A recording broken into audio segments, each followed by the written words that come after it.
All right. We are here. Hello, everybody.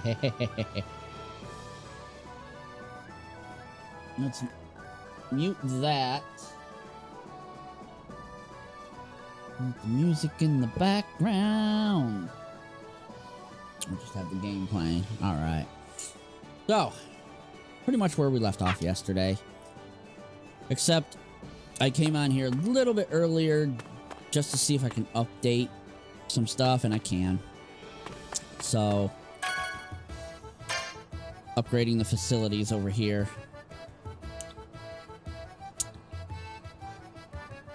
Well, the newer ones.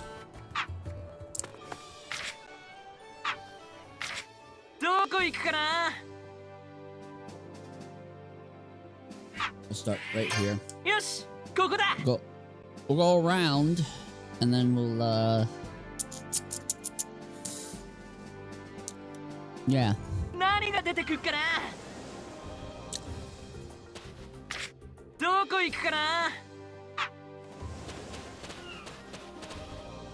Okay, that was weird, but okay, sure.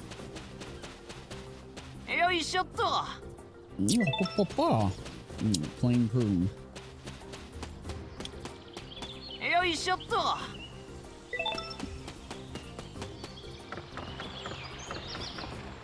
Oh, wait a minute, does this work? Yep, it works. Alright, cool.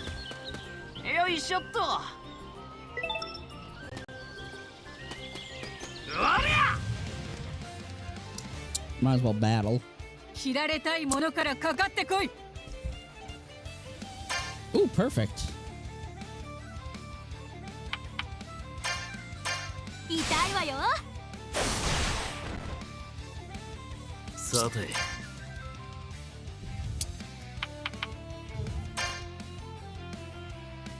Ice make ice bringer. Yes. Okay.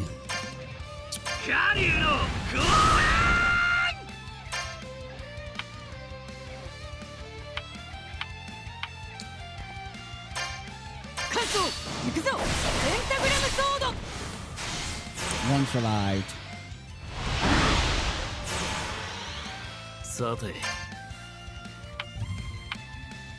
Huh.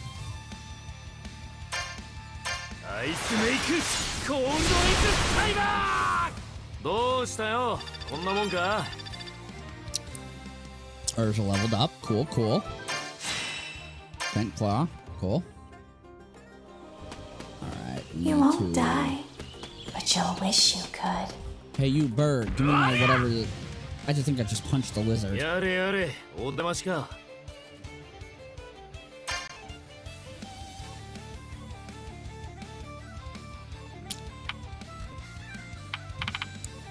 What else? Alright, well, you.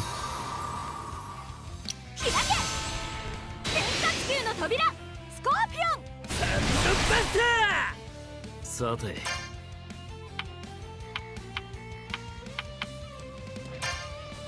Ice make floor.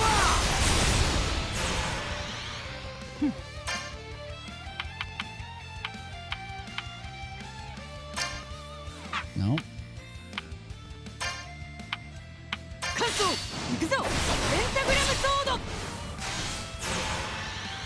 Yes. I think there's one left. Nope, there's two.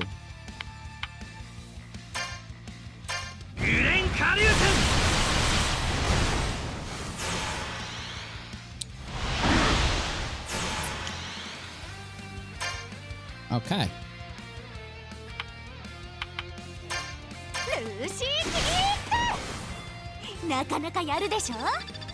Boom. Bent claw. Cool. Just gonna punch him in the face. We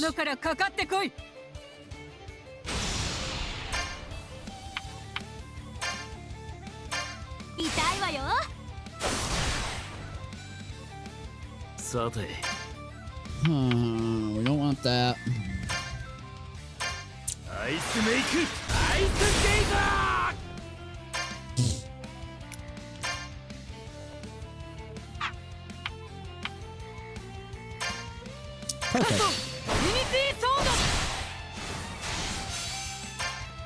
One survived. カリーの鉄 One more. 拳よっしゃ勝った We do a punch.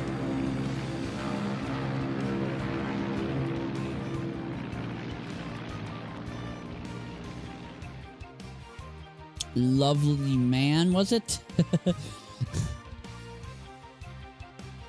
Thank you for that follow. I appreciate it. And welcome.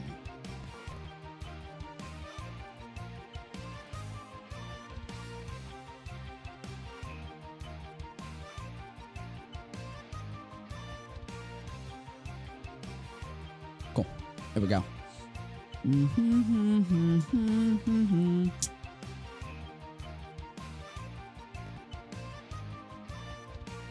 Alright, cool. Anyways, Gray leveled up. That's good.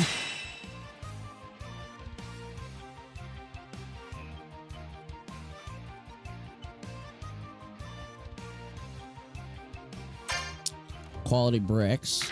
That's one of the things I needed. Nope, don't need to go back. Yet. どこ行くかな I need to go to the Great Plains. I think this is to grab 何が出てくっかな something that I can't remember. よいしょっと Ah.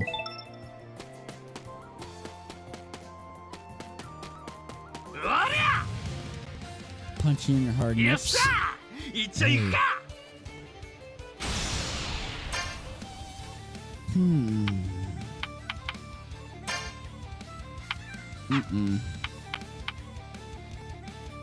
I have a resistance to Aquarius.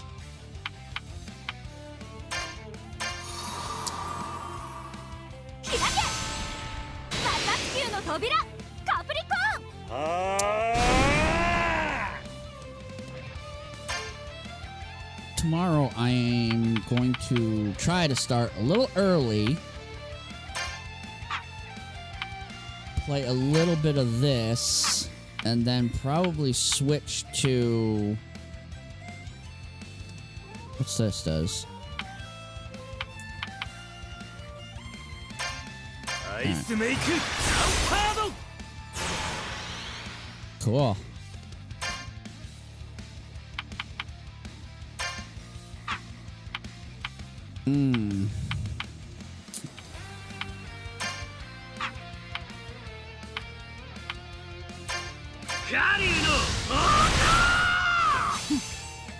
Probably play this a little bit tomorrow and then switch over. Ooh, Moon Slicer. I don't want to do that. Or Photon Slicer, yeah. It's the only one. And then switch over to Silent Hill 4. That's what I'm thinking for tomorrow's stream. It was very humid today, so...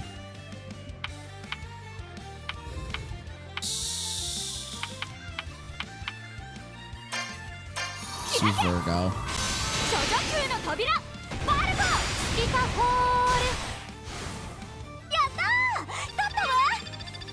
Alright, Lucy leveled up, and that's about it. Quality books. Why does a bunch of stoner boners have some books? Some boots. Some boots.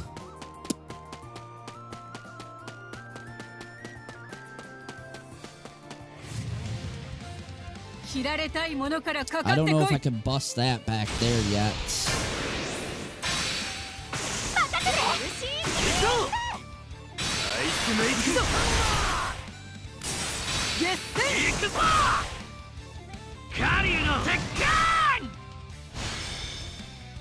No, I didn't break it.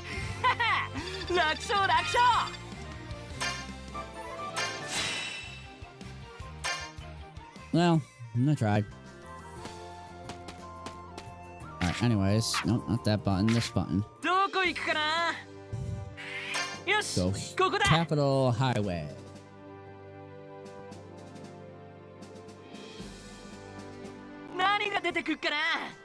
Alright, so... Oops, too close.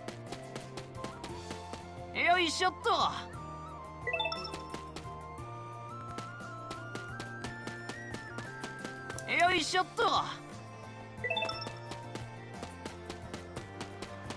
りゃおりゃ、よっしゃ、いっちゃいくか。 Really? Well.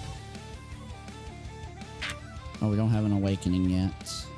Right, now that much do. We're not even close. Alright, anyways.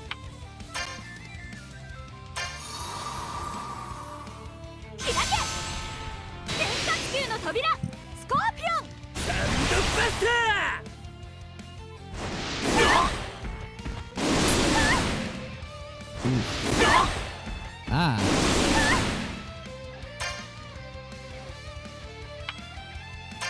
Or who's weak? Ah. アイスメイク、アイスブリンガー、カリーのキャッカー。 Perfect. No. Can this? Yes. I would do Urza.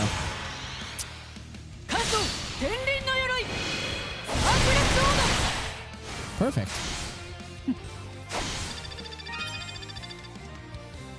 Urza leveled up. That's good. Quality crates, torn hide. Perfect. Now we can go back.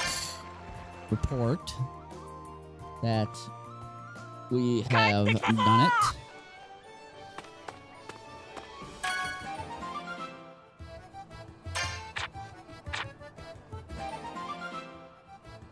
What's this? A library room. Characters not in the team gain 62%. Raises max HP by 4%. Nice. And we are 62. Good. Okay. Not what I wanted. I wanted to do this again. Alright, everything is updated as much as I can until chapter 4. But that doesn't mean I can't do this. The remodeling. I need chipped fangs for the library. Thick hide. I need that. So I think I can do this one. Alright. I can do it again. Increase the limit of the material stored room by 5. And then that's number 6. Cool. So thick hide I have to find. And chipped fangs. Now let's do a couple of these. What's this? Perfect. We can do that easily. どこ行くかな。よし、ここだ。 We can do that. Get some more money in our pocket. Just in case. よいしょっと。 This one feel different? What do you mean? What do you mean, we'll see? And punch. I punched him in the やれやれ、お出ましか。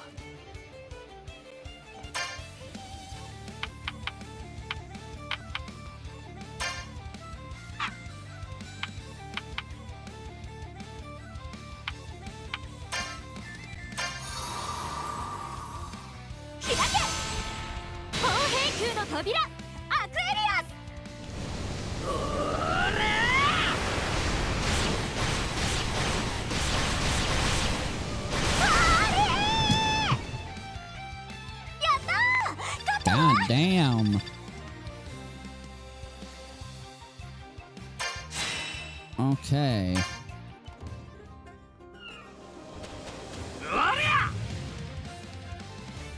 やれやれ、お出ましか。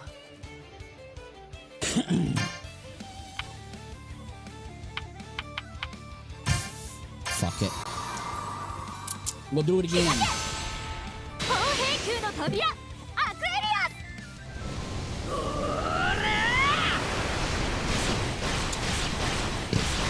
Excuse me.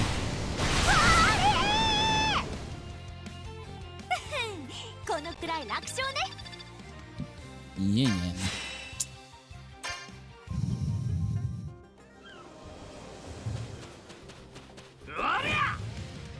Punch.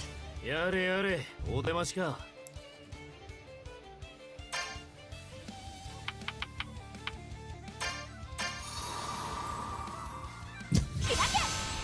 She just easily gets rid of the enemies.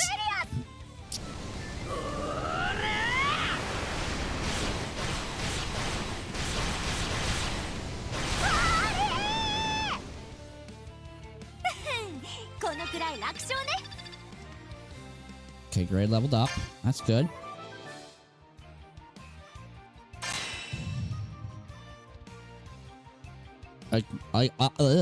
Ice Make, Ice Geyser upgraded to the ultimate version. Yay.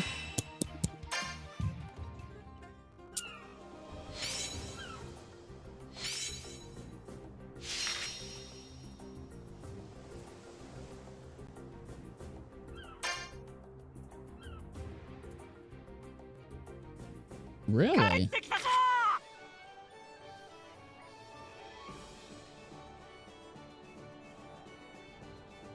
Okay. I guess I completed it.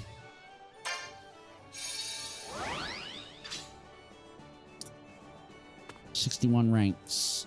61, yes.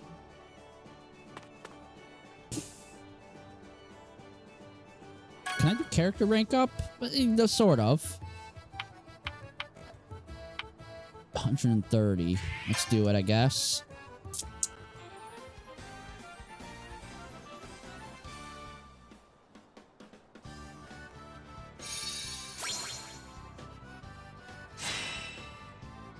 Increase damage dealt by follow-up attacks. Alright. Cool. Can I not?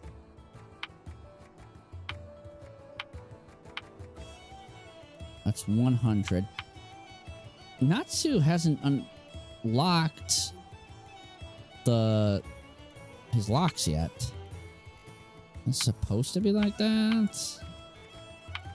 Juvia. Let's do gray.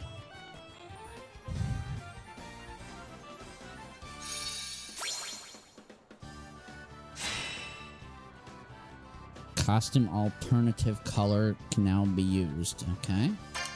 Cool. Batas.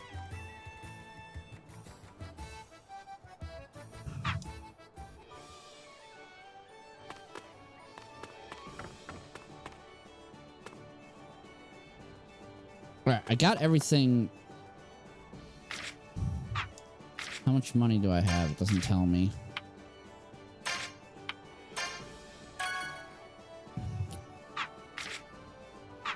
Can I switch people now? Keep pushing the wrong freaking buttons. No, I can't because I need those on my team.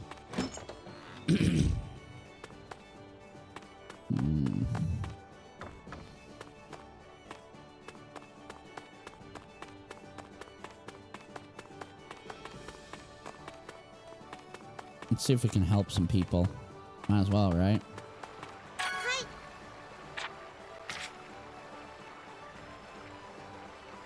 You want one chipped fang. Oh, you want 2 chipped fangs. I just need 1 more chipped fang. Okay. My bad, I was looking in the wrong section. Well, that should be pretty easy to get.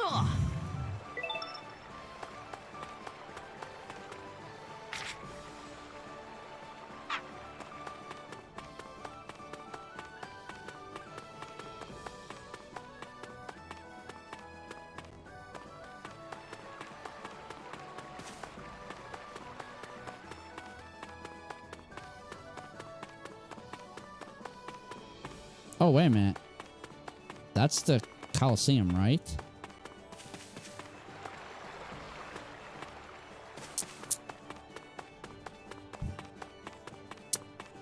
We want to go this way. Back to the road. どこ行くかな。よし、ここだ。何が出てくっかな。 What? Up here. I want to start them now. よいしょっと。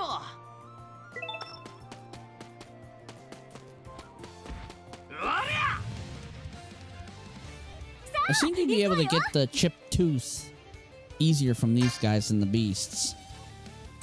ルーシーキリッ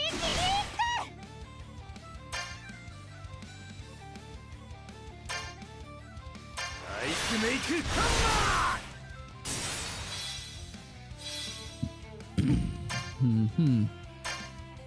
決戦たいもない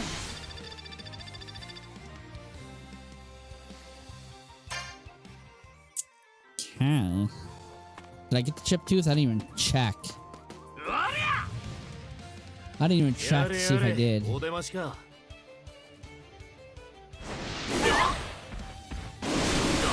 さて。アイスメイクハンマー。 Damn. Oh, now you're burned.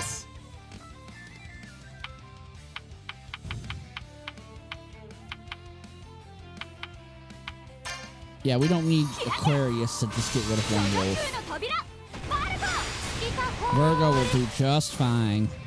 なかなかやるでしょ Chipped Fang. Perfect. There it is. よいしょっと。よいしょっと。よいしょっと。おりゃ。切られたいものからかかってこい Yeah. Yeah.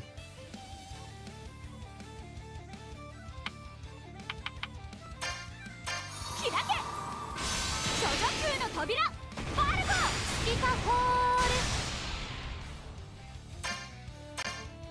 アイスメイクハンマー。ール決戦たいもない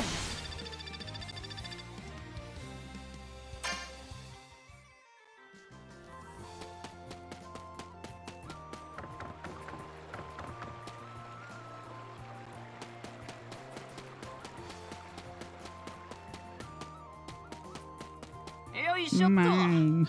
Yes. Oh bye. Oh yeah, doggy, doggy. Burb. よ Person. いしょっと。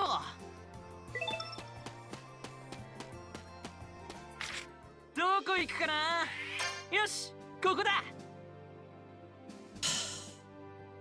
さて次は。 All right. Let's go see the girl that wants it. Over here, right? Yeah, there she is. Perfect. ありがと Yeah. うありがと That's all you're gonna say? All right, fine. よいしょっと。 All right. I don't. Oh, okay, I see two in the town square, or in the capital square, whatever you want to fucking call it.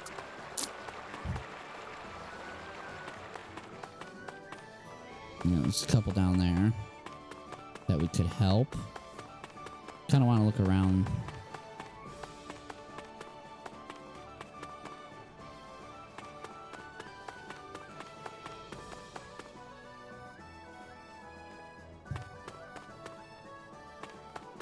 Yep. Yep. Yep. Yep.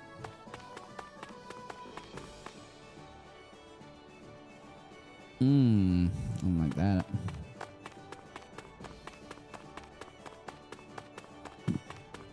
Yo, you shut the.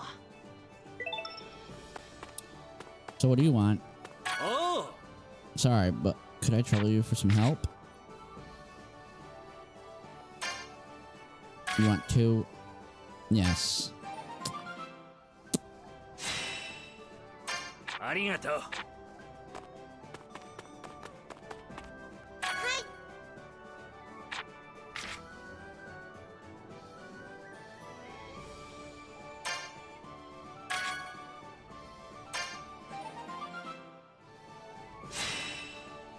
Cool.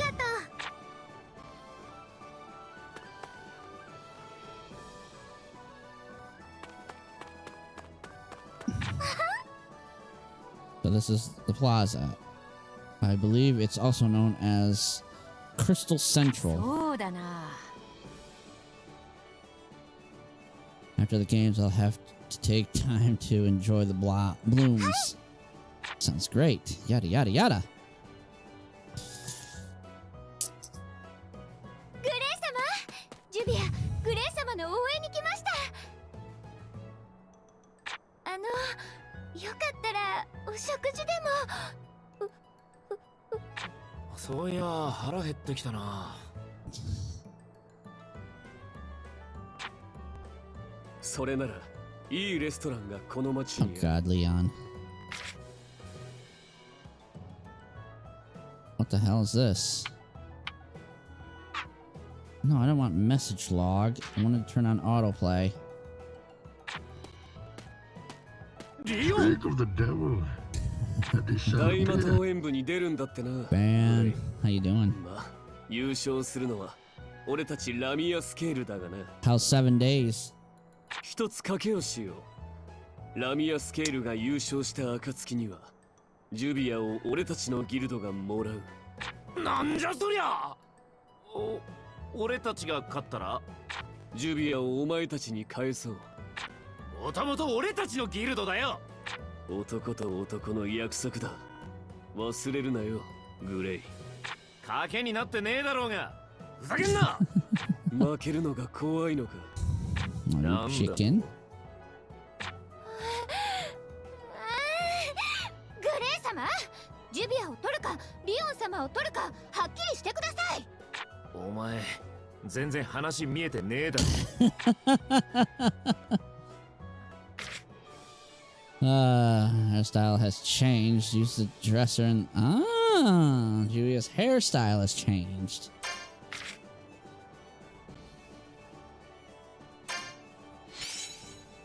Alright, cool plaza. Badass.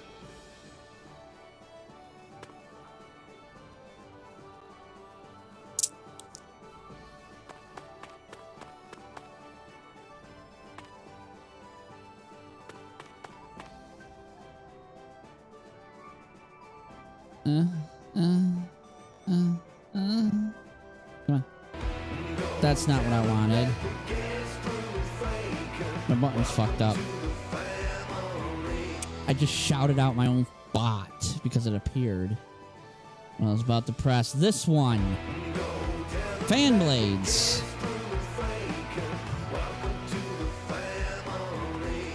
Don't mind the bot that got shouted out. That you can ignore that one.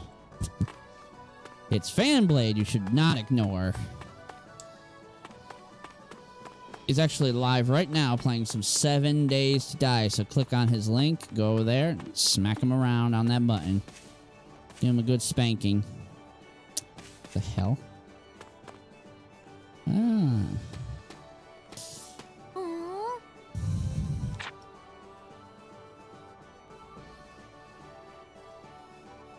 That's the clock tower. Not impressive. Not as impressive as I thought it would be.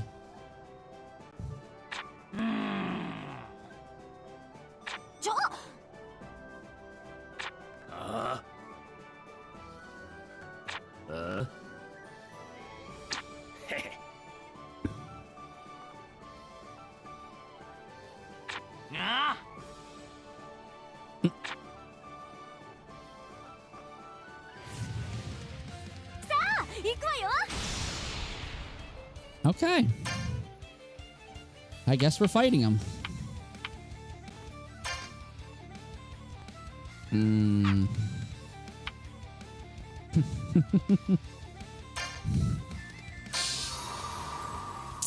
Yeah, we'll just use Aquarius.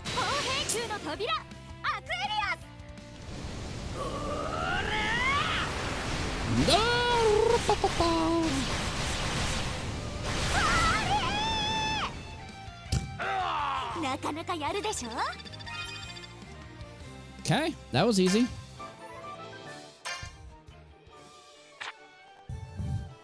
Curses, I'll remember this. えっと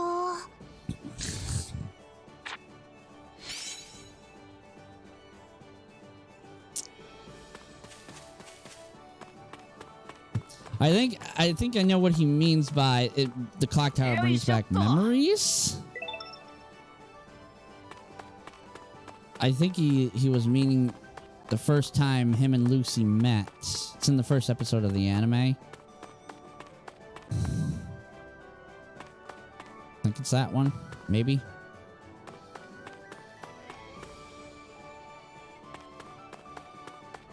Yeah, we want to go this way, right? Yeah. Well, yeah. Just but one cannot enter without invitation. Then let's sneak in. How would you both bother to sneak in and leave it be? Yeah, right. Run, run, run, run, run, run. Run, run, run, run, run, run, run.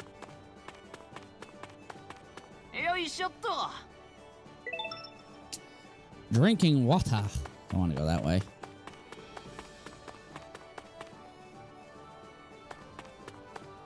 Oh, look, it's these two.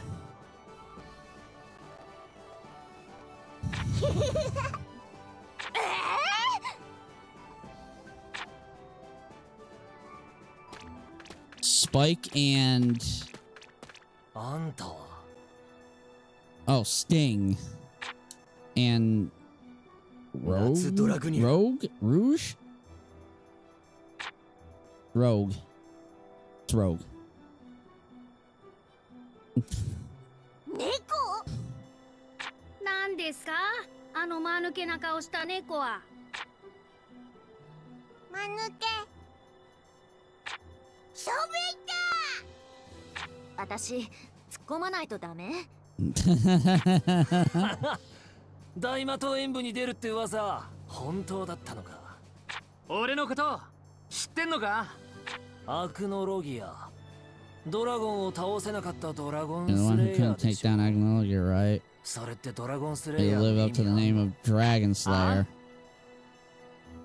これでも昔はあんたに憧れてたんだぜ Bitch, please, you two wouldn't be able to take Agnologia down. 同じドラゴンスレイヤーとして気になっていただけだドラゴンスレイヤーお前ら二人とも真のドラゴンスレイヤーって言ってくんねえかな俺たちならアクノロギアを倒せるよあんたたちアクノロギアを見たことないからそんなこと言えるのよそうだそうだ頭の悪そうな猫ですねレクターは頭いいよね見たかどうかは関係ない要はドラゴンスレイヤーとしての資質の差私が説明しましょうナツくんなどはドラゴンから滅竜魔法を授かったいわゆる第一世代と言われていますオタクのラクサスくんやオラシオンセースのコブラくんは竜のラクリマを体に埋め込み滅竜魔法を使う Oh, I 第二世代 forgot about Cobra そして being ス a ティングくんとロードくん Dragon は Slayer. あなたのように本物のドラゴンを親に持ちつつ竜のラクリマを体に埋めた第三世代最強のドラゴンスレイヤー第三世代お前たちも777年にドラゴンがいなくなったのかま、ある意味でははっきり言ってやる俺たちに滅竜魔法を教えたドラゴンは自らの手で始末した真のドラゴンスレイヤーとなるためにドラゴンを殺した人間がドラゴンを親を殺したのかま、本戦で戦うことがあったら見せてやるさ本物のドラゴンを倒した力ってやつを行くぞ旧世代には何の興味もない時代遅れのドラゴンスレイヤーは連れてる猫も貧乏臭いですねクロム様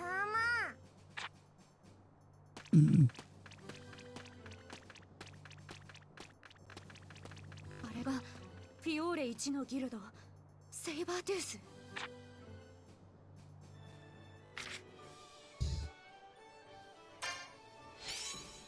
Yay! Alright, that should be all done. Head to the arena.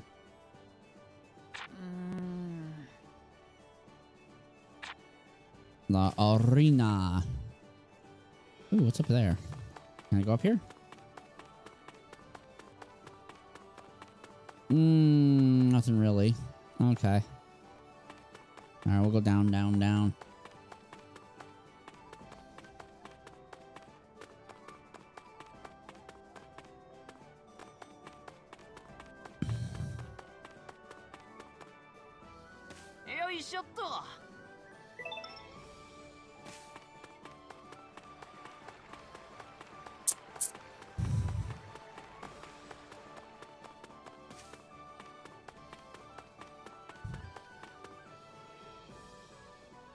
The arena.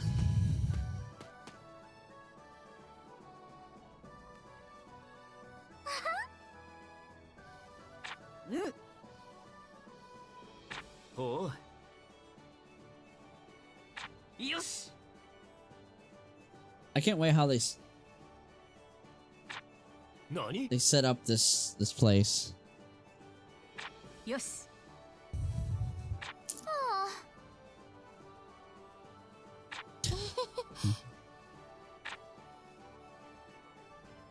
よし。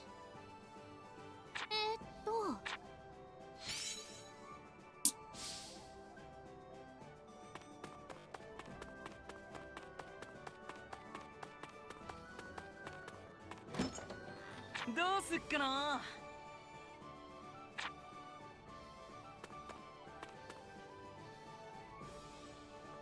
All right.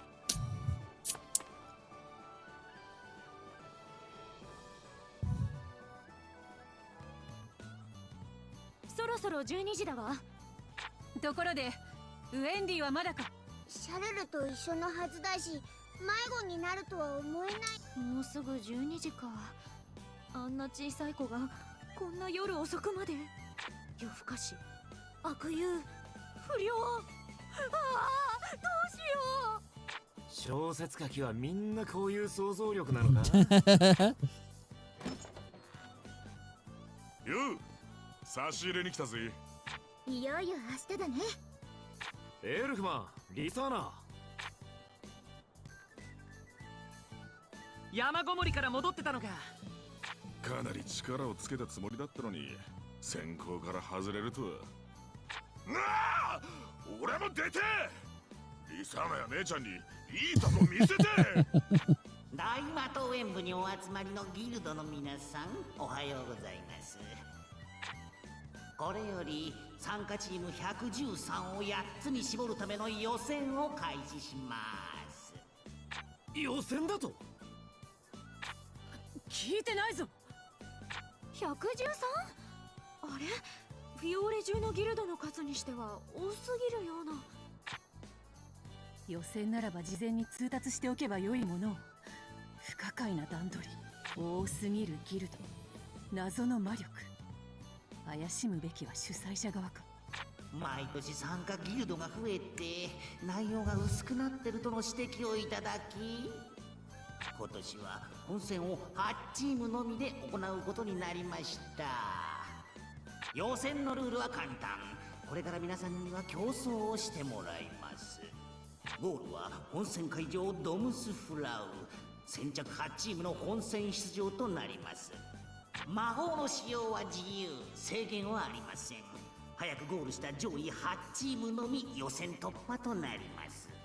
ただし5人全員揃ってゴールしないと失格。それと迷宮で命を落としても責任は取りませんので。大和島演舞予選スカイラビリンス開始。競争っつうなら急がねえとな。待て、ゴールの規定が5人揃ってだぞ。ウェンディがまだいない。ウェンデウェンディがいなくても男がここにいる。メンバー変更ぜ。仕方ねえか。ウェンディを待ってる時間もなさそうだし。頼むぞエルフマン。任せておけ。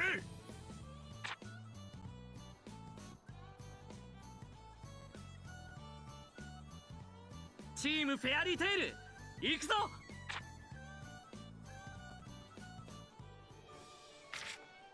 right, Wendy has temporarily left your team.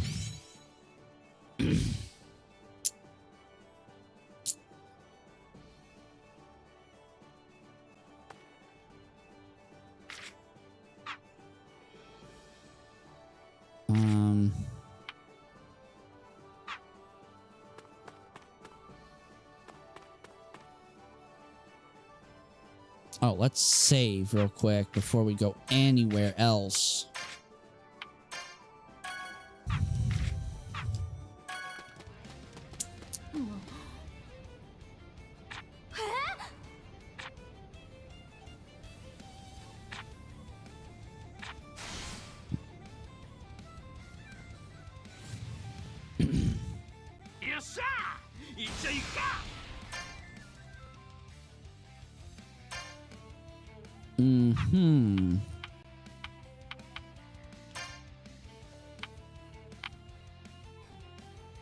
Yeah, we'll do this. Should at least get rid of 3 of the 4.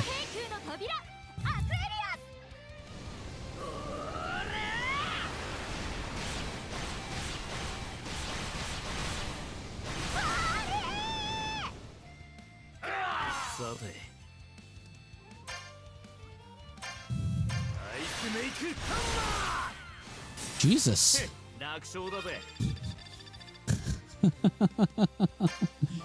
Oh man. Heaven's Wheel. Blumenblatt. Okay, we'll take it. Well, obviously.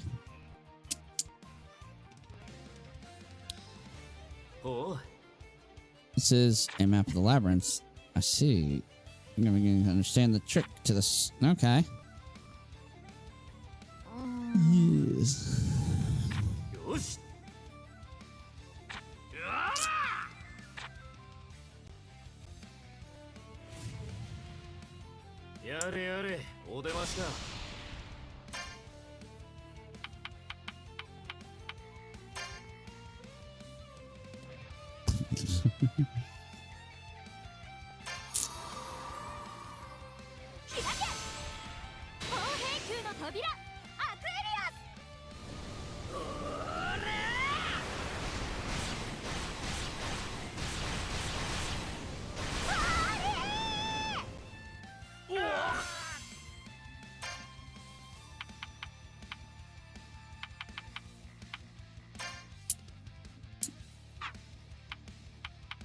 I could use this, yep.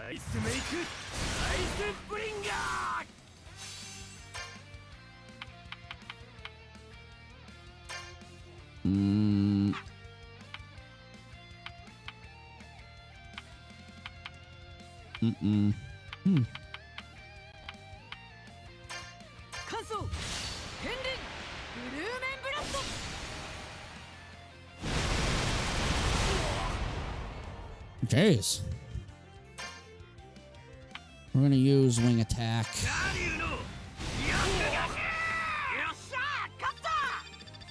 24 and 22. Okay. Swordhorn is now Mega Fire Dragon Swordhorn. Sweet. Forces enemy to retreat 1 row. Great. We're doing this, baby. スカイラビリンスはそれ自体が回転する複雑な迷路だったけど、私たちが力。おめでとうございます。予選つ。よし。 Oh. Okay, well, we're not gonna go through all of it. もしかして私たち1位？いいえ、8位です。ギリギリ。 You barely made it. まあ予選通過できたんだし、本戦頑張ればいいよね。ああ、明日から本戦燃えてきた。あとはウェンディが宿に戻っていれば万事 OK と思ってたけど、事態はそんなに簡単じゃなかったんだ。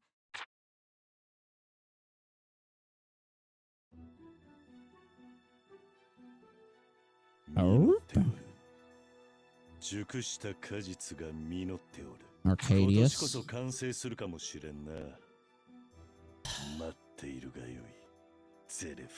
Oh, isn't he like 守備はいかがですか、アルカディオス。 yeah, like the kings or the princesses or somebody, the royal ついに family's 我らの祝願が head 叶うのです。 soldier? 世界を変える扉、エクリプス。すべて姫の御心のままに。あとは、Yeah. 桜花聖騎士団団長アルカディオスに。よしなに、あなたを信じていますから。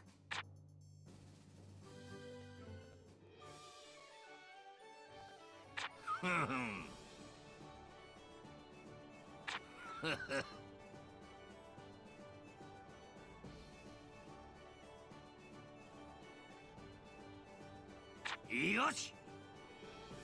You can take on requests and upgrade facilities from the N2. Get our name out there and make the top 75. What are we at right now? I think we're almost 75. I think we're like... Oh, never mind. We are at our report to the master. Well, where are we at? Oh, we're 61st. Never mind. For some reason, I didn't think we were like that.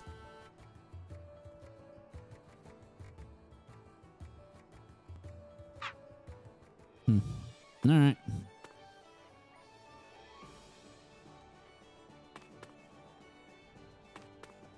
Alright, let's talk to them. Good work. People have started talking about our guild again.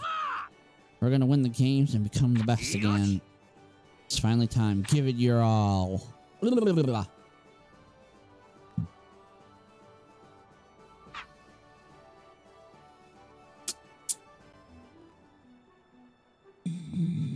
いよいよ大魔党演武の本戦が始まるぞ。試合は山に築かれた闘技場ドムスフラウにて行われる。時間的にそろそろ行かねえとまずいか。けどウェンディがまだ見つからねえ。ナイツー、大変だよ。ウェンディが。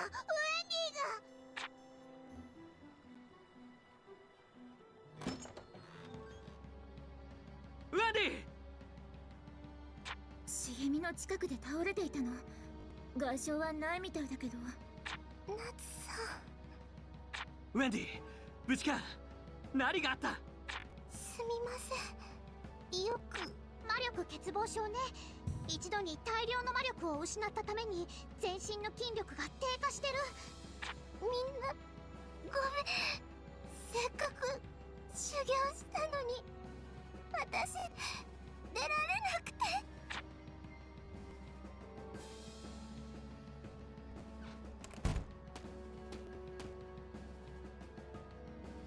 この大会の中にウェンディを傷つけた犯人がいるのか。まだ何とも言えないけど、その可能性はあると思う。俺たちの戦力低下を狙ったのか、それとも。今はやるしかない。ウェンディの分まで私たちが頑張るんだ。よし。そうだな。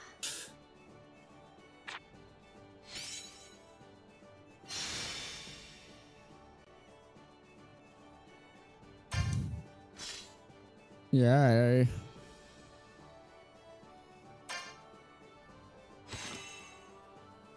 Episode start.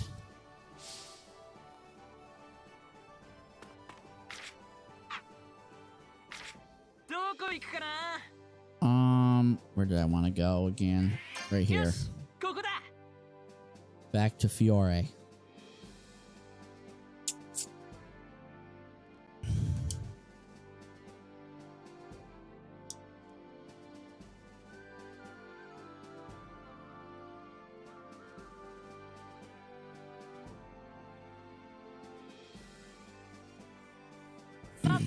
Smacking those letters around.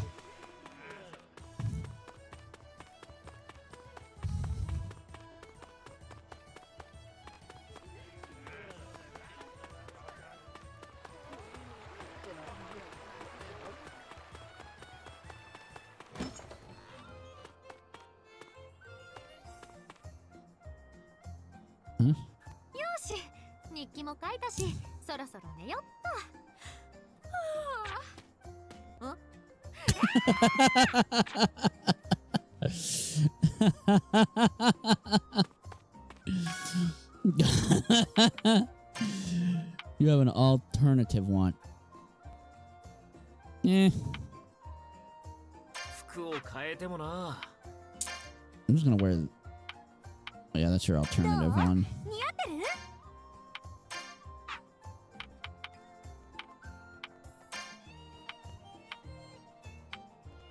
る？お前の目にはどう見えている？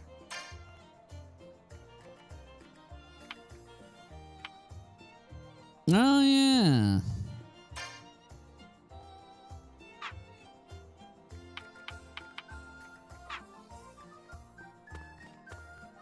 What about you? Do I have any candy for you? Gave candy.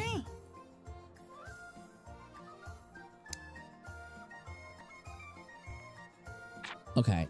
I gave him 8. He's got 8 already.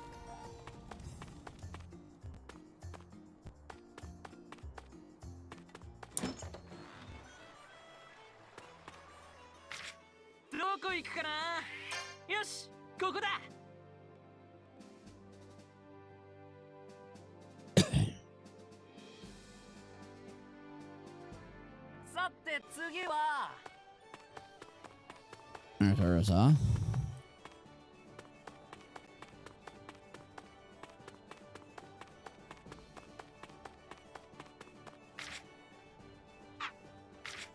Let's save real quick.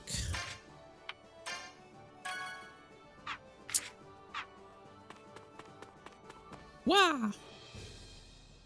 Wow! What's this? Waiting room. Oh.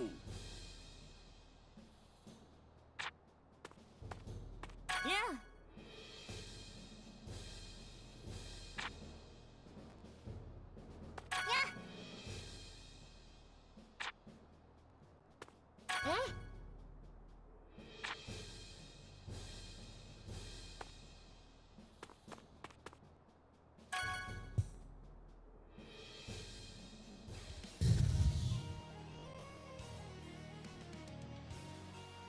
出場ギルドが発表になるわ。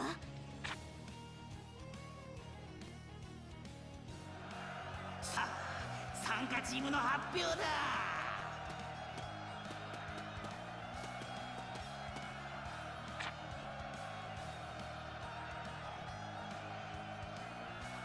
名前に反した荒くれ集団フェアリーテイ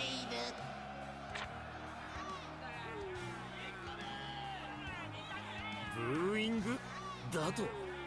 大陸中を騒がせた堅牢組の機関によりフィオーレ1となるか。気にするなルーシ。仲間の声援があればそれだけでいい。フレークフレークフェアリーテイル。てかあれ嘘。まさか。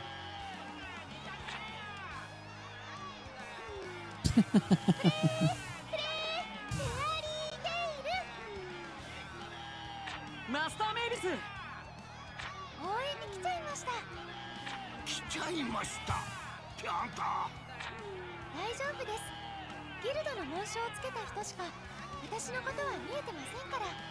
いや、そういう問題なの。だってずっと天狼島にいるのも暇なんですよ。初代が見守ってくれるとは心強えな。幽霊だけどな。さあ、続いては予選7位地獄の猟犬軍団クアトロケルベロス。6位には女性だけのギルド大海原の舞姫マーメイドヒール。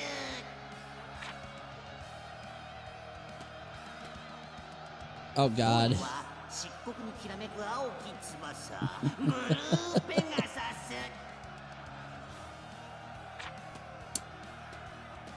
4位愛と戦いの女神聖なる破壊者ラミアスケール。続いて3位。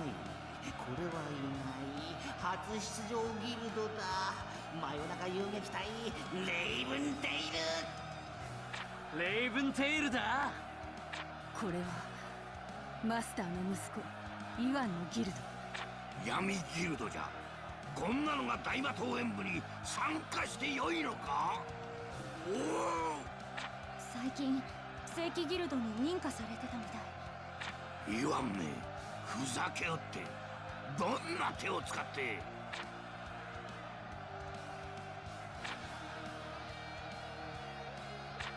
お前らがウェンディを許さねえぞ。残り2チーム、セイバーテュースとあとなんだろう。まだ強えギルドが隠れてやがったか。ジェラールの言っていた魔力と関係あるのか。さあ、予選2チームの発表だ。おっと、これは意外。落ちた羽の羽ばたく鍵となるのか。まさかのフェアリーテイル B チームだ。なに姉ちゃん？ガジルジュビオラクサスとか反則でしょ。つうかなんでミストガンがいるんだよ。まさかお前ジェラール。マジか。今回からのルール改正により各ギルドは2チームまで参加できるようになります。一夜。そっか。まだからあ。参加チームの数が多かっ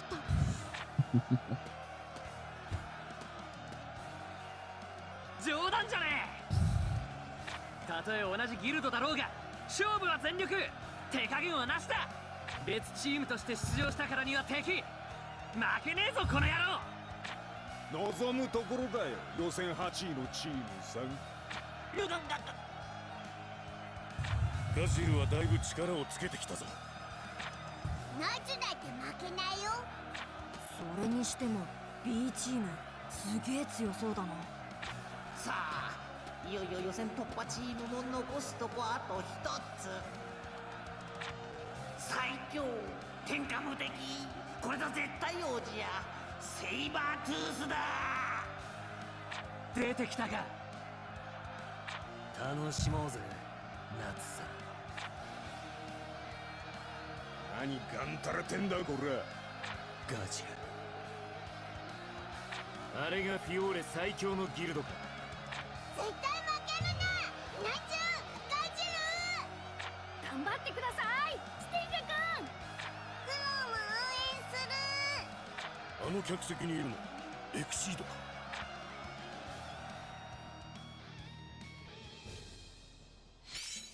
All right. Take a look around the arena. Really?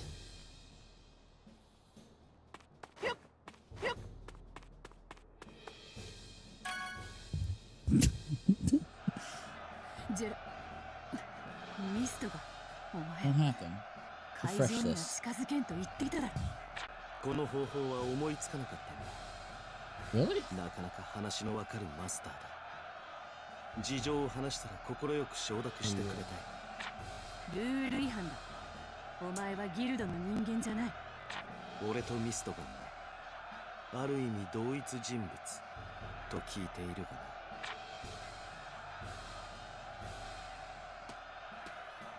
ま、そう熱くなるな。祭りだろなあ、ミストが。そういうことだエルサ。それとな、ミストガンはもう少し無口だ。気をつけな。了解。あの覆面の方、ギルドのものではありませんね。ごめんなさい、ごめんなさい、ごめんなさい。だからやめとけって言っただろ。しかし悪ではありません。不思議とギルドの紋章を持つ者と同じ心を感じます。話せば長くなるんだけど、一応ギルドのものとも言えるんだよね。なるほど。あれがこの世界の王子というわけか。強いのですか？そりゃもちろん、かつて聖典の称号を持っていた男。認めます。え？フェアリーテイルが優勝するために。で、何か気づいたことはあるか？レイブンテイルが怪しいということ以外は特にない。あれは初出場のギルドだろ。毎年感じる魔力とは辻褄が合わない。お前の方こそその謎の魔力とやらを感じているのか？いや、今はまだ。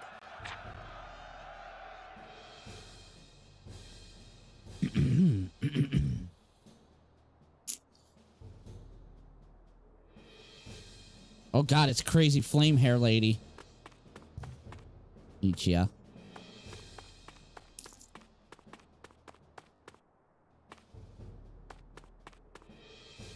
Yep.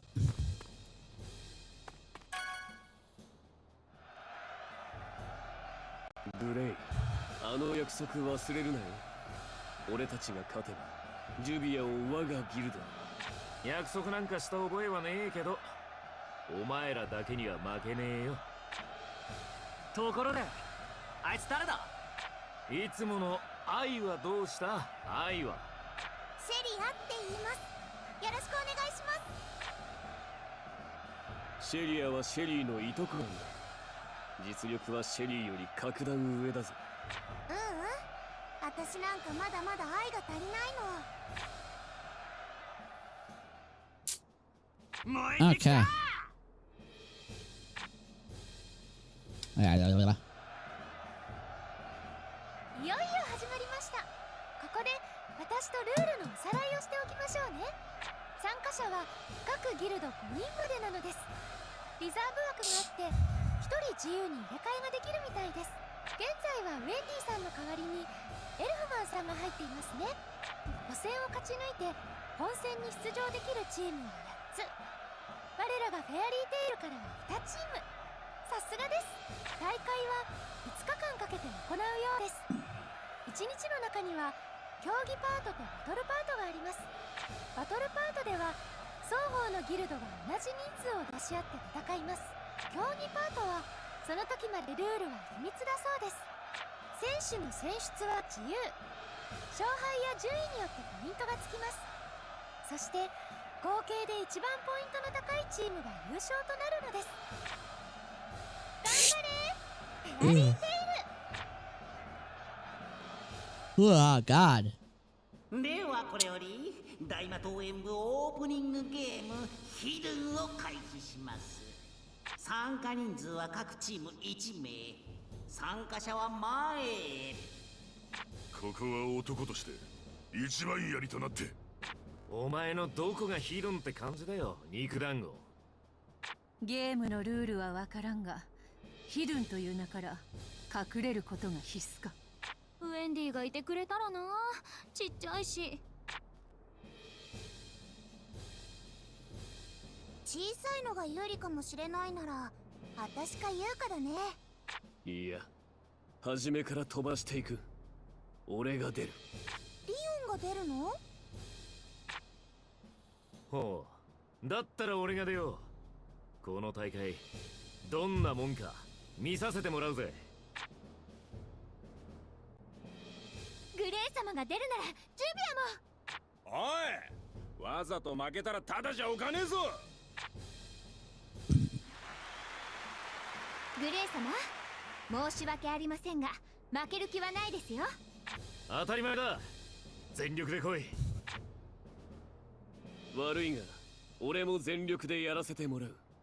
ジュビアのために。ほっとけよ、バカが映るぞ。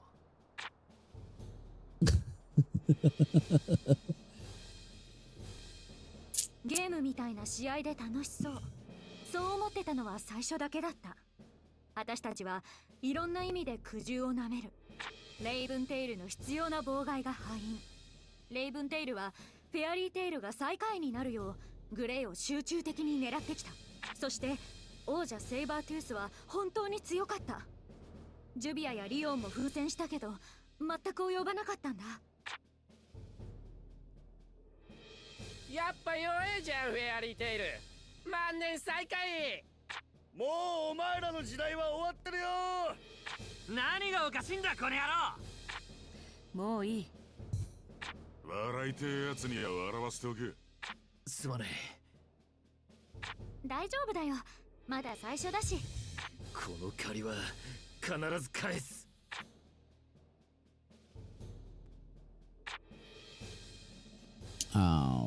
Okay. Well, the current ranks is youth.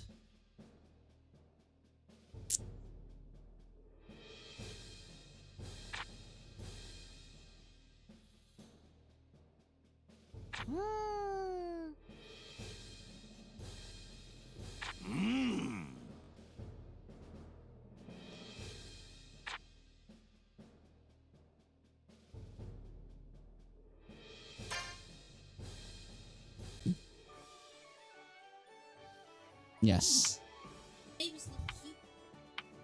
Yeah, I know, right? Oh yeah, I can't trade out. Oh,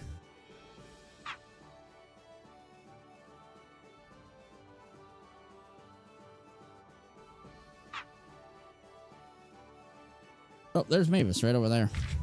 I'm gonna take a quick break. I'm gonna go grab my sandwich. Yeah.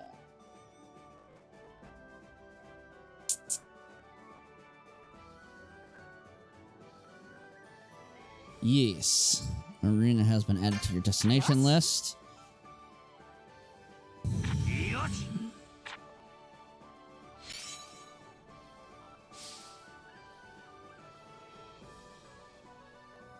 All right. We will do this in a momentos. Jesus. Okay, let's save real quick. And I'm gonna take that break. Alright. I will BRB. Do that.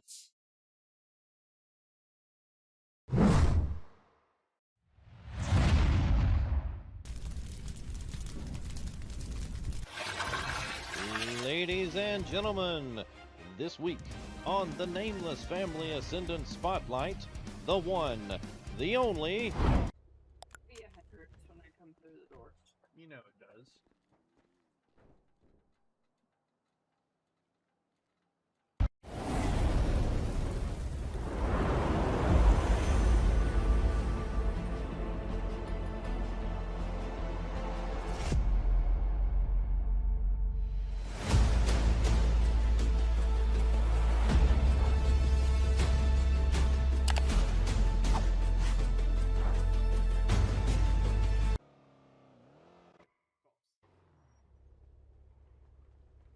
Mr. Ossifer.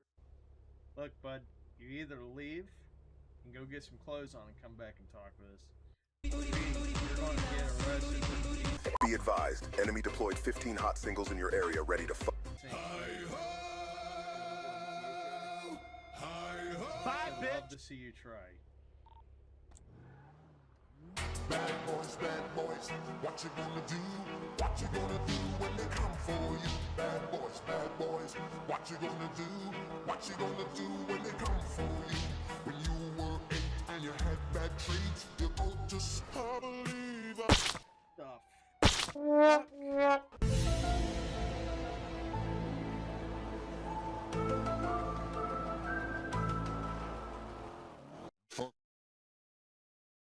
Alright. I'm gonna eat my sandwich because I am hungry. And we're gonna watch, I don't know, 10 terrifying, true, scary stories.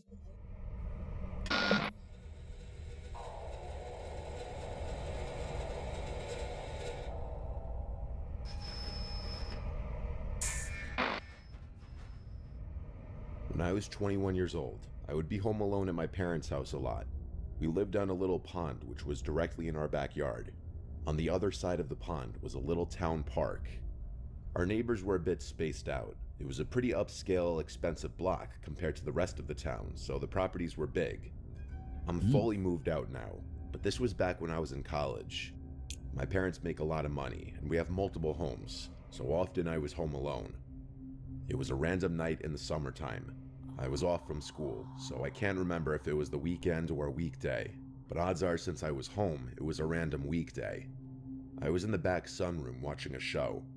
That was my favorite room in the house in the summer because it was the most cozy and had the best breeze with all the windows open. I was right on the corner of the couch closest to the corner window when I heard splashing from outside, like in the pond. It could have been a goose or duck. Sometimes they'd fight in the water and make a bunch of splashing sounds, so at first I ignored it, but as it persisted, I decided to lower the volume on the TV and listen. I put my ear up to the window even, and I heard consistent splashing sounds, way too heavy to be from a duck or goose. It sounded like they were splashes from a person. I opened the door in the sunroom and stepped outside to the deck. I looked out to the pitch darkness of the backyard. I now heard a man's humming along with the splashes. Someone was definitely swimming in the water. They were trespassing. Each house on the pond owned a specific chunk of the pond. I stepped inside for a second to flick on the lights to the backyard deck. As I did this, just a bit of the pond was exposed, and the splashes and humming stopped. Whoever it was clearly saw me. I wondered if it was one of the neighbors going for a swim or something, which also just seemed weird because no one really swam in the pond ever. But honestly, whether it was or wasn't a neighbor, I wasn't going to confront whoever it was. I stepped back inside and turned off the lights, of course locking the door as well. I texted my brother who was away at college about it. He didn't answer right away. I was trying not to creep myself out over it, but watching TV after this was kind of hard. I couldn't focus on the show. I looked out the window, but all I could see outside was darkness. I still had the TV on in the background, not realizing how revealing the light from the TV would be outside. And then, I thought I heard something on the deck. I hurried to find the remote and turn off the TV, and as the room went black and silent, it took me a few seconds to adjust, and realize that there was the sound of someone's heavy breathing right outside one of the many windows in the room. I instantly laid down flat on the couch to try and hide myself, and after a short moment of silence, a deep voice from outside the window said, "I see you." My heart dropped into my stomach. I couldn't decide in the moment whether to speak or keep hiding, so I just blurted out, "Paul, is that you?" Paul was the name of one of our neighbors. I said this, clinging on to the hope that maybe it was him, and he was just messing with me. But the man outside didn't respond to this. I just heard footsteps walking away. As the barefoot-sounding footsteps faded to silence, I still laid flat on the couch, too afraid to move. I laid for a few minutes, before the thought to go check that all the doors were locked came to mind. That's not I what I exploded off the couch and ran straight for the front door. It was locked, as was the side entrance door. After a little while longer and texting my entire family about what was going on, my dad told me to turn the backyard lights on and check if anyone was still out there. He basically told me to be the man of the house and protect it. So I listened and checked the back deck through the window. It was clear. I brought a big knife outside with me onto the deck, and I looked down. There were wet footprints that had half dried by then, but I could tell that they were barefoot footprints. I followed the trail of footprints around to the side part of the deck, and what I saw was nightmare fuel. The top part of someone's head, namely their eyes and forehead, was peering just over the edge of the deck from the ground below, looking at me as if he heard me coming and was waiting. As we made eye contact, he turned away, and by now I was ready to call 911. I did so before even telling my parents. I locked myself inside waiting for them, and when they came, I felt instantly better. They asked if our family had any enemies or people who don't like us, or if we have any problem neighbors. Questions like this. They did do a quick sweep of the property and then left. I decided to shut every window that night and run the air conditioning just for added safety. When I awoke the next morning, I was just delighted to see sunlight. I don't believe that man ever returned to our house, and we still don't know who it could have been.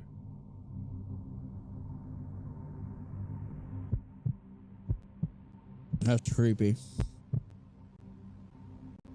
I have a dog who I take for a walk 3 times a day. First in the morning, then in the afternoon, and finally at night. I take him on the same route every time, which is through our driveway exit, which leads to a cul-de-sac parking lot for the condominium complex we live in. This will make sense soon as to why I'm telling you this. On the night walk, I always go somewhat late. I'm not sure why, but it's been a habit ever since I've had him, and it's never been a problem for us. Until one night, I begin our final walk of the day and go our usual route. I have a flashlight with me as there are no lights at the parking lot, and I'm listening to music with only one AirPod as I feel it would be for the best just in case I heard something unusual. And I did. As I'm approaching the parking lot, I was hearing something. A voice of some kind that was up ahead of me, but I was completely zoned out in my own world of music as it was happening. But then my mind finally caught up and I stopped. I took the AirPod out and stood still to listen, just to see if I was only hearing things. And then it happened again, a voice that spoke ahead of me, but I couldn't see anyone. So I did the stupid thing and continued to carefully walk forward because I thought it was all in my head. But something didn't feel right about it. I stopped again after a few feet, right next to where all of the cars were parked, and I had my flashlight pointed everywhere in front of me. I stayed listening, and the creepiest thing that has ever happened to me yet was hearing a muffled voice of what sounded like a kid say the word help. My heart dropped so fast I couldn't move my legs. I frantically pointed my flashlight everywhere to see where it was coming from. I was sure it was coming from the cars, but I was completely thrown off by this. But there wasn't a kid in sight, or anyone nearby. It was just me and my dog, who didn't seem to notice anything as he was just sniffing some bushes nearby. And then I heard it again. The word help was spoken 3 more times, and it was coming from my left side where the cars were parked. It made me panic even more. I didn't know what to think of it, and I knew I wasn't imagining this when I saw my dog's ears perked up, and he was looking in the same direction I was facing after it happened. And that's when it hit me about how incredibly eerie all of this was. After hearing it multiple times, I realized the kid's voice didn't sound entirely like a kid. I don't know how to explain it, but it was like the mix of an adult and a child at the same time. And each time they called for help, not only was the voice always muffled, but it was spoken in a more generic statement as opposed to a cry for actual help every time. And I mean that literally. There was absolutely no change in the tone, inflection, sound, or anything of sorts. Help. My dog and I ran straight home afterwards, and I tried to explain to my mom what happened. She was puzzled herself about what it could have been, and I suggested we call the cops on the off chance that there was actually someone in need of help. But she didn't think it was necessary. So many questions were conjuring up in my head. Why was the voice muffled? Was there someone in the car that I couldn't see? Or was it something darker waiting for me to move closer? I don't like to think too much about it, but whatever it was, it still makes me feel extremely disturbed to this day. This picture is where I had stopped and taken my AirPods out to listen, and I heard it up ahead on the left. This is where I had gotten closer and heard it on my left side. I'm aware that there's a condo complex on the right side, which some may think the noise was coming from, but it was in this direction facing the cars where my dog and I heard it, and you could see from this point of view that there's nothing to really indicate a noise coming from somewhere else. Also, at the time this happened, the cars that were parked were trucks and SUV types, so they were a lot larger and covering more space, thus making it harder to see from where I was standing. I never figured this out.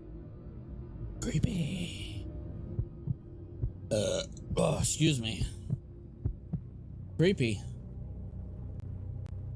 What I'm about to tell you is the reason why my parents moved out of a house that was in the family for 3 generations. I've struggled with depression most of my life. It's hard for me to shake the feeling of being useless.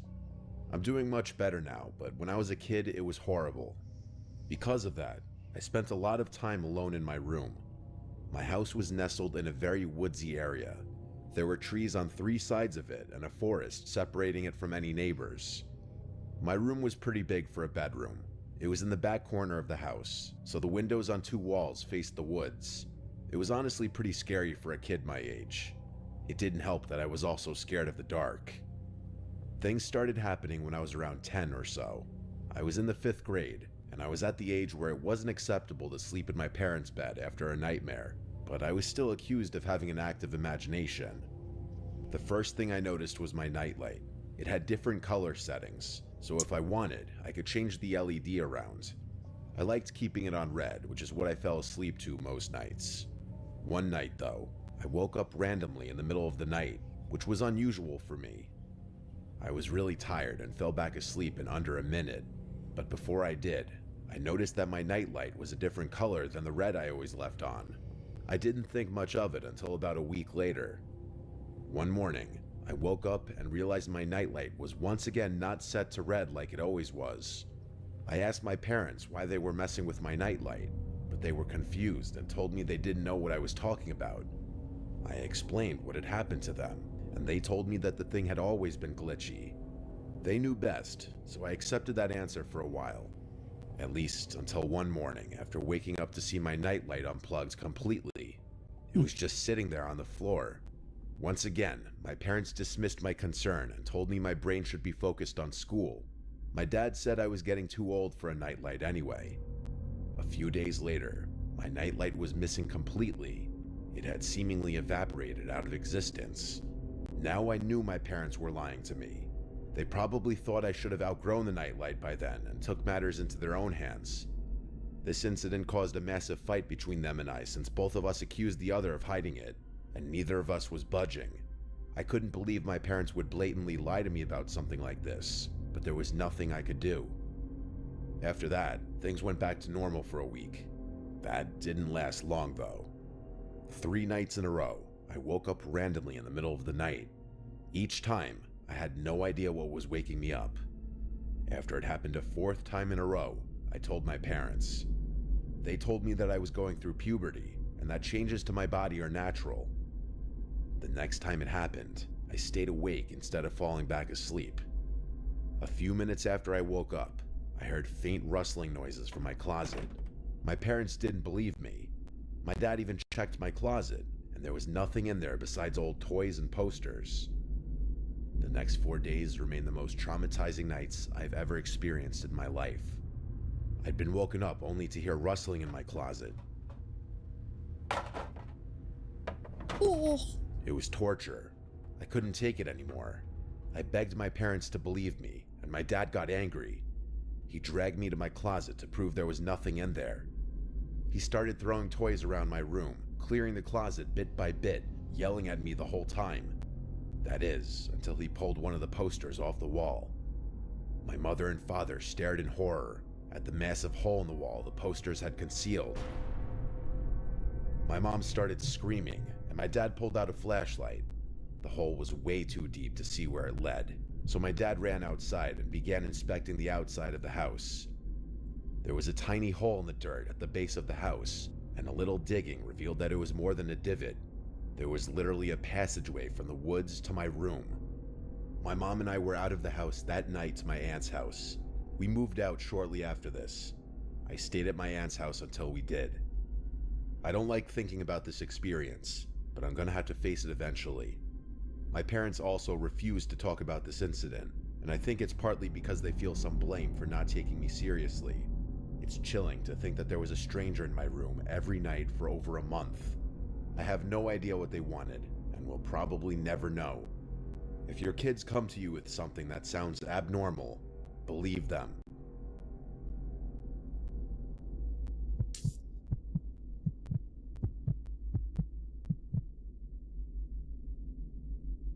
My name is Leo. To be completely honest with you, I'm a little lost in life right now. I won't get into it too much, but all you need to know is that my family situation is horrible. For the past 3 years, I've tried to stay as far away from home as possible. My close friends from high school have been changing in ways I don't like, and I feel like my hometown has nothing to offer me anymore. I'm about to be a senior in college, and to be completely honest, I have absolutely no idea what I'm going to do with my life after that. Enough with the sob story though.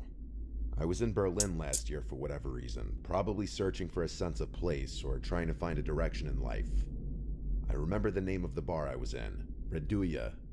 I was there alone, nothing I'm not used to. I was getting ready to leave when I felt around my pocket and realized my apartment keys were missing. Just my luck. I stumbled out of the bar and began walking toward my apartment anyway. The whole thing was locked up. There was no way I was getting in there, and it was way too late at night to get a replacement set. I'm not sure what most people would do in a situation like this, but my first thought was to start looking for a place to sleep. As if my luck wasn't bad enough, it started raining. Eventually, I decided to sleep under a nearby bridge. I didn't even know where I was, but I was out of the rain and safe, so I was happy. As I was drifting off, I began picking up on some faint voices coming from across the river. I sat back up and saw what looked like 5 men standing on the opposite side of the river along with a little boat that was tied off. They didn't seem to notice me. It took me less than a minute to realize what I was watching. There was an honest-to-God drug dealer or something going down right in front of me. My German isn't great, so I wasn't really able to make out what they were saying, but several briefcases and duffel bags were exchanging hands, so I filled in the blanks myself. I thought about finding a new spot, but I didn't want to draw attention to myself by moving. I figured I'd just wait for this to be over, then leave. All of a sudden, one of the men yelled something aggressively in German and pointed a gun at one of the other men. There was a brief moment of silence before the other guy put his hands up and began talking really quickly. It looked like he was being set up. The other men stripped the man at gunpoint of his clothing and started confiscating his belongings. I didn't feel safe there anymore and got up slowly to move. As I did, I heard one of the men shout what roughly translates to, "There's someone there." I started running, not even turning to look at them. They shouted more things at me, but the only words I was able to understand were, "Don't shoot." I ran until I threw up and nearly passed out due to drunken exhaustion. There was no way they'd be able to catch me, but they could have easily killed me. Sometimes I still think about how I could have lost my life that night if those men had decided to fire at me. Sometimes I feel like I'm fated to run forever. Damn.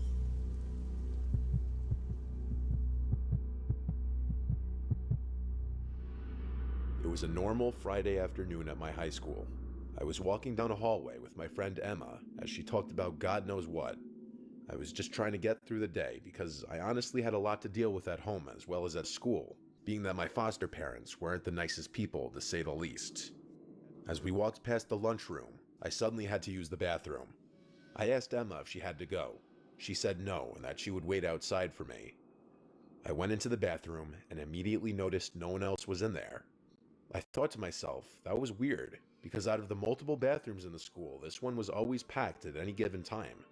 I shrugged it off and went into a stall, and a few seconds after getting in the stall and sitting down, I heard the bathroom entrance door open and shut abruptly, and someone entering the bathroom, but I didn't hear them move after entering. I didn't think anything of this. It wasn't really anything out of the ordinary. Maybe it was someone hiding from an admin. I went about my business. I stood up to button my jeans and read the writing on the bathroom wall. There was a bunch of random quotes and rants about teachers. Then I heard the door open again, and I assumed whoever was in here had left. I came out of the stall, and as I left the bathroom, Emma was looking at me with a weird face, almost like a "what the hell did I just see" face. I asked her what was up, and she asked me, "Who was that standing right behind you in the bathroom stall?" I got chills. I told her no one was in the stall with me and to stop fucking with me. She promised me she wasn't. She told me she actually came in seconds before I came out because she realized she did need to go. But then she saw someone else in the stall, standing with their shoes touching the back of mine. That's how close they were behind me in the stall, and she said she left immediately, not wanting to witness whatever was going on. I reiterated again I was the only one in the stall. However, I had heard someone come in, but I never heard them use the bathroom, and I had assumed they were hiding from an admin. That's when she told me no one went near the door until she came in seconds before I came out. I didn't believe in the paranormal, but this made my stomach sink. I found an admin and told her about it, and she pretty much tried to assure me that it didn't happen, that Emma was probably just messing with me. But Emma was never one to take things seriously or be serious in general, so when she looked me in the eyes with a serious face and told me word for word what she saw, I felt like it actually happened, and something really was in there with me, along with the fact that I heard the bathroom door open and close twice. I'm 18 now, and I haven't forgotten it since.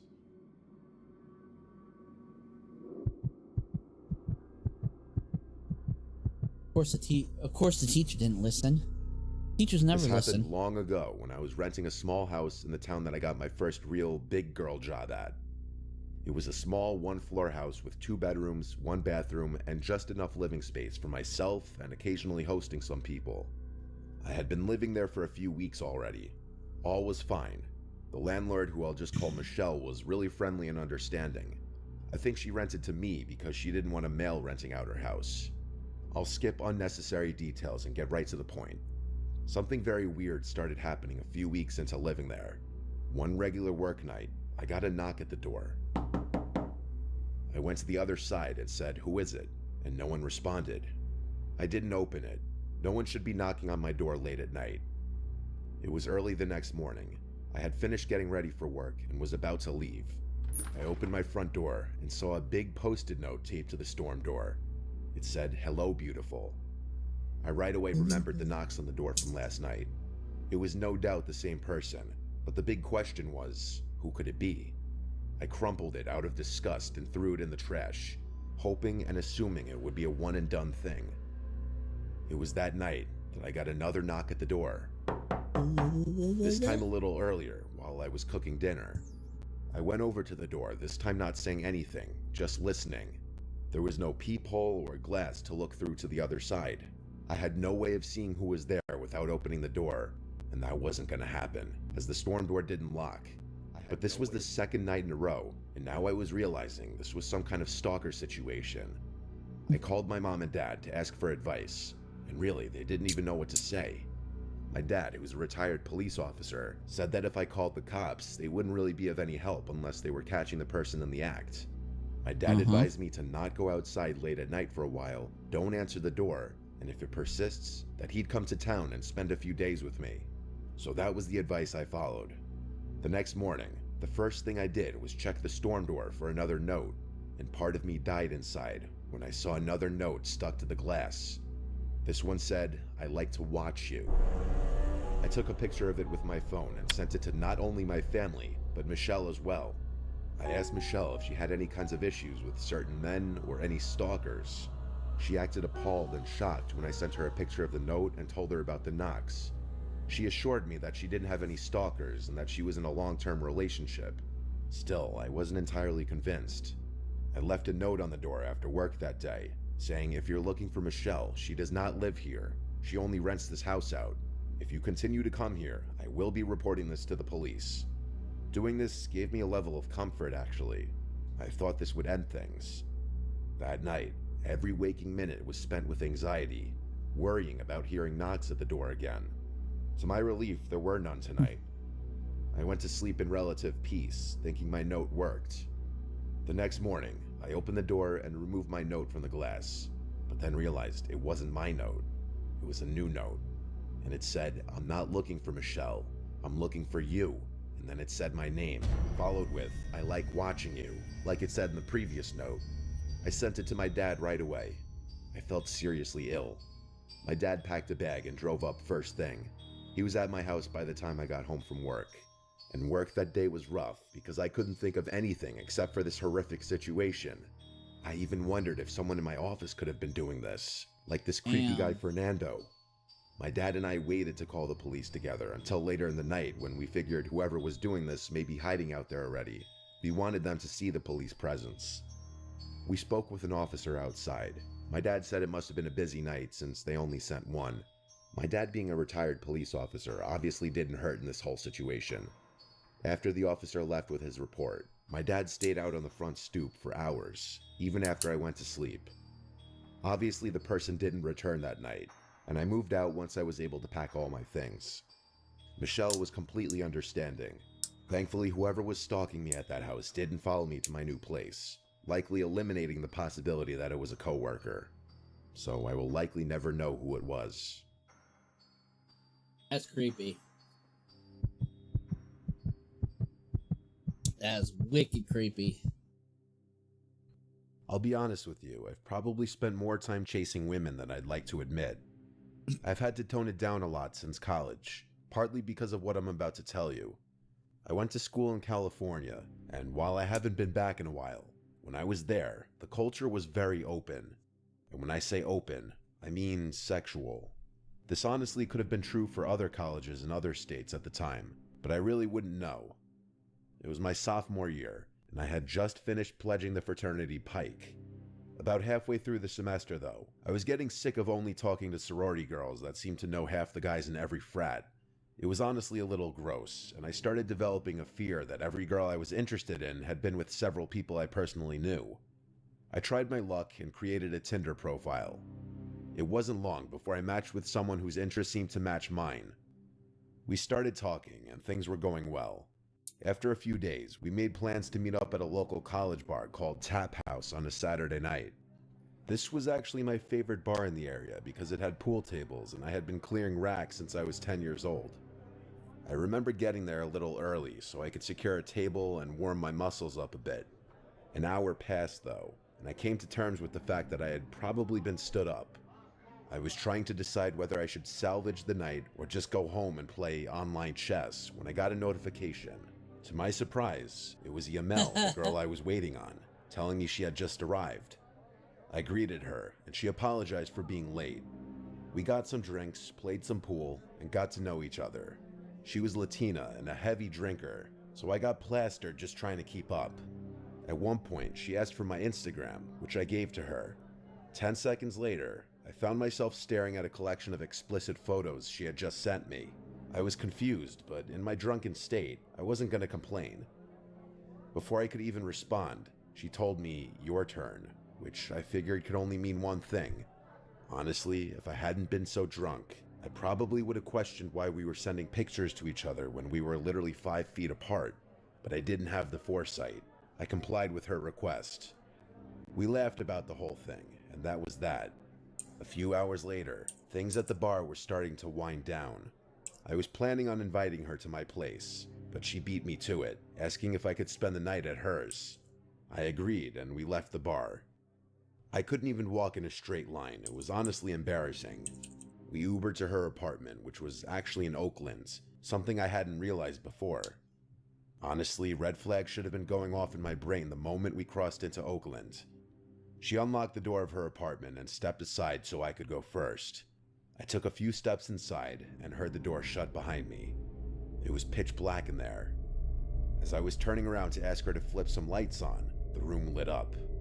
To my horror, I wasn't facing a harmless 5'2" girl anymore. Instead, 2 massive bald dudes with tank tops were standing in front of the door with their hands clasped. I turned around, and there was another white bald dude in front of me. I wish I could tell you more about the room I was in, but it was honestly difficult for me to recall small details of that night. I couldn't fight or flee, so I just froze.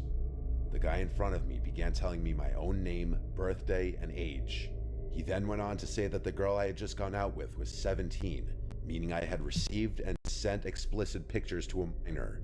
He then suggested that I do what I was told, which I did. The 2 guys behind me confiscated my phone, wallet, and keys, all of which I gave up without a fight. I asked the guy in front of me what he wanted, and he basically told me that he was a major distributor of illicit substances in Northern California. He told me that I'd be outed as a pedophile if I didn't distribute his product to my fraternity and university. I wish I could remember more specifics. The 2 men behind me then gave me a piece of paper and told me to write down my address, followed by a list of names and numbers for as many students as I knew. I told them that I'd need my phone to complete the list, so one of them held it firmly in front of me and let me scroll through. All 3 of them were hovering over me now, knowing I was basically checkmated.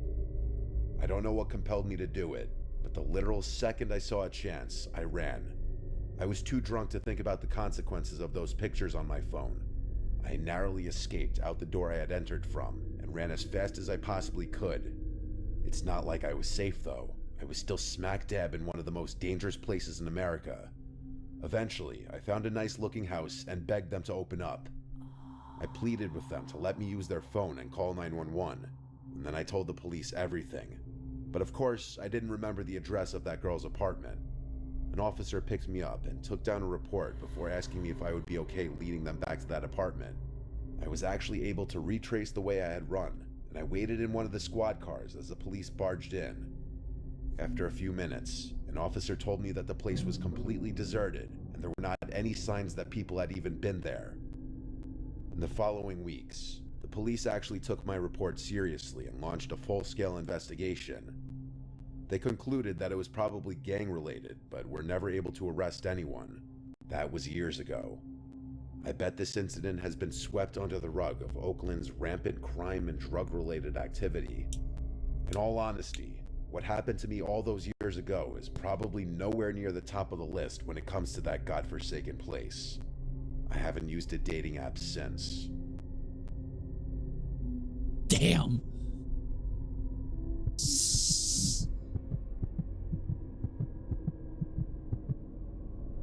Damn. I've been smoking cigarettes every day for years. Before you judge me, let me just say that I recently started seeing a therapist for my nicotine addiction. Unfortunately, it hasn't helped much. The only thing worse than my nicotine addiction is my sleep schedule. I don't know what it is. I find myself staying up hours past midnight and rarely get out of bed before noon. While I'm trying to fix these parts of my life, they're extremely relevant to what I'm about to tell you. It began a few months ago. I was standing on my balcony, like I do most nights, smoking a cigarette. I live in a really secluded neighborhood. It's not like the houses around here are right next to each other. Despite this, I have a neighbor whose fence I can see over if I'm standing on my balcony. I'm not nosy or anything, but this particular night, I was looking into his yard. I had never met the guy, but I assumed he lived alone since there was only ever a navy blue BMW parked in his driveway. But not this night, though. There was a black van I'd never seen before sitting in front of his house. I didn't make anything of it, just noting the coincidence to myself. The next night, though, I made it a point to pay attention to his yard, and the same black van was parked there again. I didn't assume something sinister was going on. I was more intrigued than anything. The following morning, I went up to my balcony and looked into his yard. The van was gone. For the remainder of the week, I made a game out of observing the van at night, theorizing its purpose. I said I wasn't nosy, but I sure am obsessive. It's actually the main reason most of my friends drifted out of my life. I wasn't going to do more than observe, though. It wasn't my business or place to poke around further. That is, until one night, when I saw something that completely changed my perspective of the situation. I was up later than usual. It was maybe 5 in the morning. The van was there, as it had been the past several nights. I was smoking my last cigarette when my neighbor actually walked outside, something I hadn't seen yet.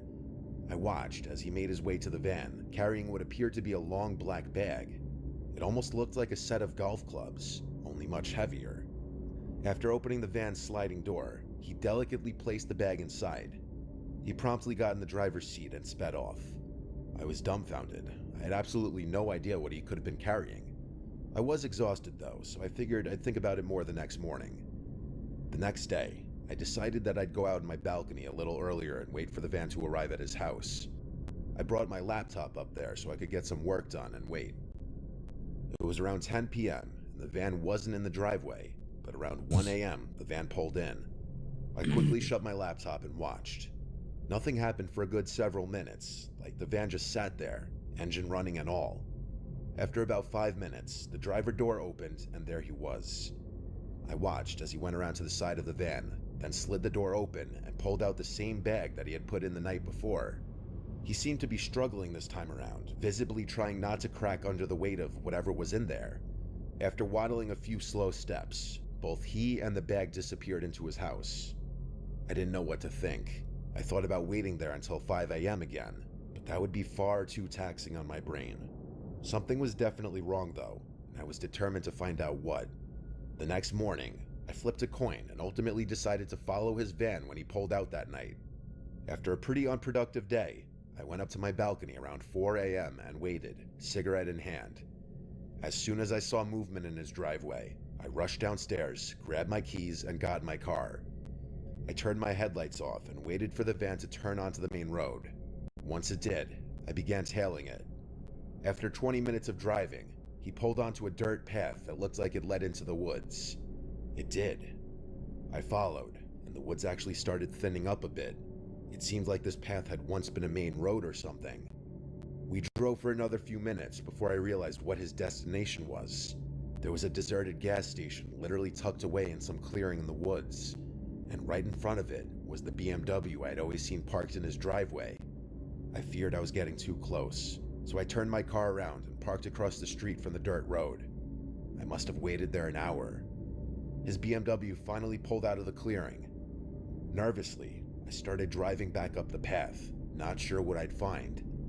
I pulled over on the side of the road and started walking towards the gas station. It was eerie. The front door was locked. I walked around to the side. That was locked as well. So was the back door. I needed to know what was inside. There was a row of windows that I tried to open, but none of them would budge. Against my better judgment, I picked up a rock and slammed it into one of the windows. It shattered pretty easily, but there must have been a security system in that place because alarm bells started blaring.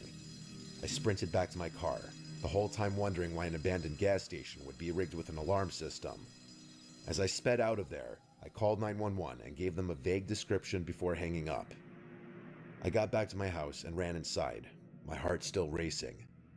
The next morning, I woke up hoping the whole thing had blown over. Boy, was I wrong. I went up to my balcony to see like 8 police cars in my neighbor's driveway, lights flashing and everything. I watched as an officer escorted my neighbor out of his house in handcuffs. One by one, the police cars drove away and I was left to my imagination. I lit a cigarette and stood there, finally alone with my thoughts. I've asked the police for details on several occasions, but they would never answer my questions. I've even tried driving back up to that gas station, but the whole road had been blocked off. Maybe one day I'll work up the courage to walk through the woods and go looking for answers. Damn. That's creepy. Well, I think this is the last story. I guess we'll finish this story. Well, there's this one and then one story after this. With any kind of sleep disorders, such as sleep paralysis or night terrors. I've always been a very heavy sleeper, so that's why when what I'm about to tell you started happening, it was a shock to me. We all have the occasional nightmare. I used to call nightmares a free, 3D immersive horror movie. To most, that will probably sound freakish, but in a weird way, I sometimes like the thrill of waking up after a nightmare. I was living with my one roommate, Patricia. I just called her Trish. We had very different schedules with work, so we didn't see each other much besides on the weekends. This happened in July. I remember because it was so hot out that I had the window AC unit on full blast every night, which also provided a white noise that helped me sleep better.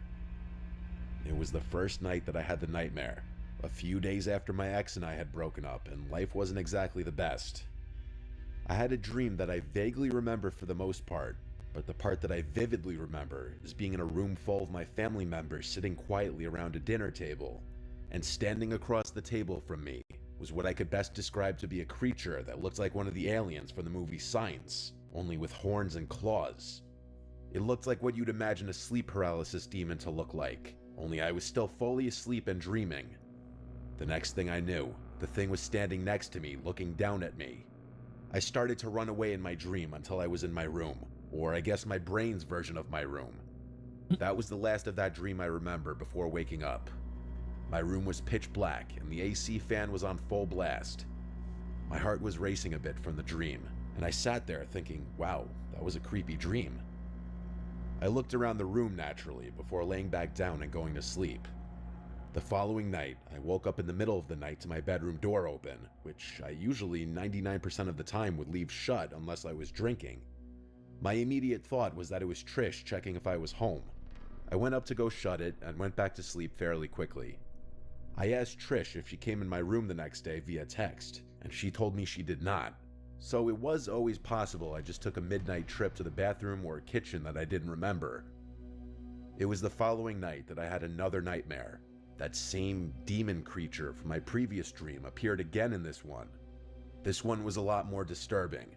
Instead of being with my family, I was in a dark, square, empty room with the thing, and it kept getting closer to me.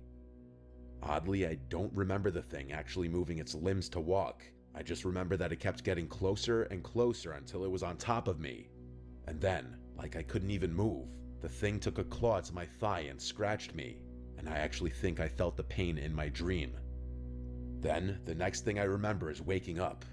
I don't mean I woke up right after that. I mean I don't remember what happened after that in the dream. But it was dark in the room once again, AC on full blast. I felt a slight stinging feeling on my upper thigh. I felt it with my hand, and I actually felt like I felt something on the skin. I rushed to the bathroom and looked in the mirror, and I screamed out loud when I saw a gash in my thigh.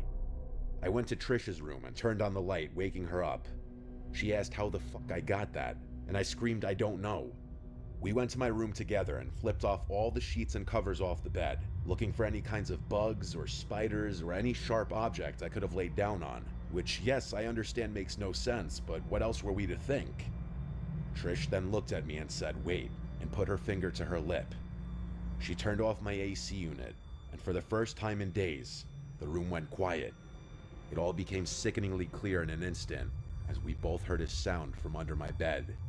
The kind of faint sound that you sense from another person just existing in the room. I'm impressed at both of our ability to not scream right on the spot as we both looked at the bed and then at each other, and then left the room and then the apartment. We knocked on the neighboring apartment door until he answered. We asked him for help. Someone was in our apartment. He was an older guy, so I don't think we expected him to go fight some stranger in our apartment. He let us use his phone to call 911. At some point while waiting for the police, we heard a door outside slam shut. It sounded like our door. None of us could look out the window in time to see who it was. When the police got there, we confirmed the intruder was gone. We did leave all the lights on in the apartment when we ran away though, and left in a rather sudden fashion, so the intruder definitely knew that we knew. And then came the reflection I had of my dreams, and what they actually meant. That demon in my dreams was supposed to be him, even in the first dream. And with my door being open that night, that means he or she may have been roaming around our apartment at night, possibly eating our food. And to think this person actually scratched my thigh so hard it left a mark, it's actually really disturbing to think about. This forever changed my outlook on dreams and nightmares. Damn. That's kind of creepy, huh? This happened when I was a little kid living in our old house in Suffolk County, Long Island. I'm gonna say I was about 6 or 7 years old. My older brother and I shared a bedroom on the top floor that used to be a separate apartment that my dad rented out to an old lady, but she moved out, and so the upstairs was mainly for my older brother and I at that point. The layout was as follows. At the top of the stairs, on the left was our bedroom, which used to be the old woman's living room. Straight ahead was the bathroom, and to the right was an extra kitchen and a small bedroom. We had a million toys in our room, as the room itself was huge, and it also had 2 parallel crawl-in closets on opposite sides of the room where we stored a million other toys and board games and stuff like that. There was one toy though, a race car with a bunch of buttons on it. The buttons would make the car's lights turn on momentarily and play varying sound effects such as honking, revving, and driving sounds, and a little rock song. It was a toy we had for like ever, because it was originally a gift from my brother when he was a little younger. It was a random night. My brother and I were both in bed, not yet asleep, when suddenly, like a jump scare from a scary movie, the loud revving sound of that car toy suddenly activated, along with the lights of the car in the middle of the room. I looked at the car and instantly got scared and accused my brother Luke of doing that to scare me. He was laughing hysterically, saying he didn't do it. I was completely terrified. The toy then stopped making noises and went quiet. I was extremely unsettled, as any little kid would be, but nevertheless, time marched on and I fell asleep. It wasn't for a while until something else happened. One night, when Luke and I were both in bed again, we both heard a weird thud in the room. Luke insisted on trying to creep me out, saying there was a ghost in the room or something, and I kept yelling at him to shut up or I'd get Mom. He kept laughing until we both noticed a light in the corner of the room. It was the toy car again. I got out from the bed and ran straight down the stairs yelling for my mom. I got to my parents' room and yelled there's something in our room. I'm sure I gave a little 7-year-old spiel about how there's a ghost in the room, hearing a thud and the lights on the toy car turning on. Luke entered the room, and my mom defaulted to telling him to knock it off if he's trying to scare me. He said how could he turn the lights of the car on from his bed? I slept in my parents' room that night because I was too scared to sleep upstairs. It was a long while after that night and nothing happened. Not until one night, Luke was not in the room. I guess as he was having a sleepover with one of his many friends. I was sleeping in the room by myself that night. I had long since tucked that car away in the small bedroom across the hall because it freaked me out. After my mom kissed me goodnight, I asked her to keep the door open since I was always scared when I was alone in the room. I rolled on my side and tried to go to sleep. but being that I was scared of being alone, I had a hard time getting tired that night. I felt wide awake. Then, there was a sound I can't explain that came from down the hall. I flipped over to face the door, and the toy car rolled into the room with its lights on. I let out a scream straight from the bottom of my stomach as I cried for my mom and pressed my body up against the wall. Moments later, my parents both came up the stairs into the room, noticing the car on the floor. I screamed that someone pushed the car into the room. My dad went to go check the other rooms, but said there was no one there. There weren't any places to hide up there besides the closets and under the beds, and my dad checked all of them. I don't know what my parents thought in that moment. On one hand, they probably thought the toy was malfunctioning or it's just my imagination. But on the other hand, I think they were also slightly freaked out. That toy car didn't have a feature to move on its own. My dad smashed the toy and threw it in the neighbor's trash to make me feel better. I slept in their room for a while until my dad forced me back upstairs eventually. This story is the reason why I believe in the paranormal and something after death. Damn!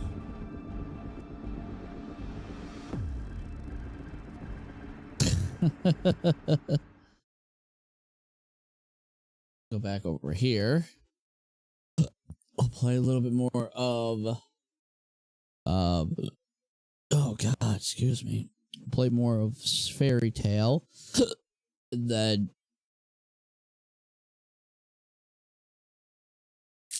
yeah.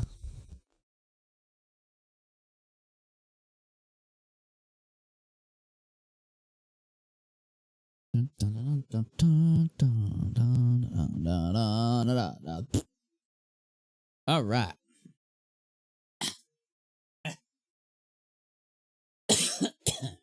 Those are some pretty scary stories.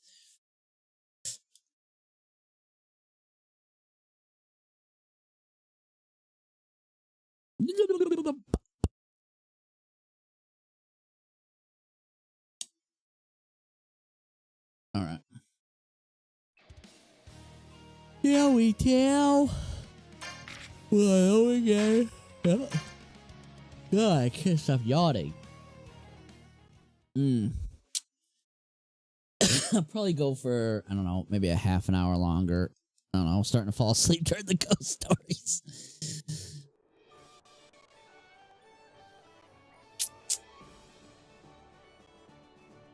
That's Sly.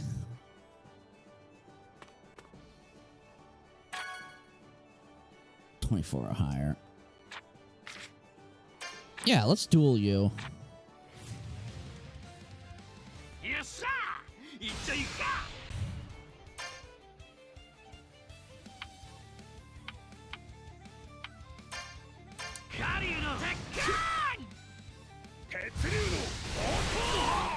Yes.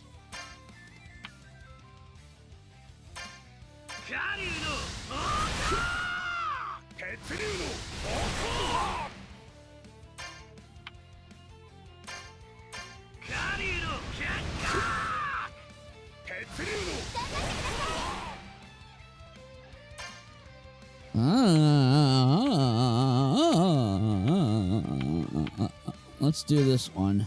I'm really on the flying.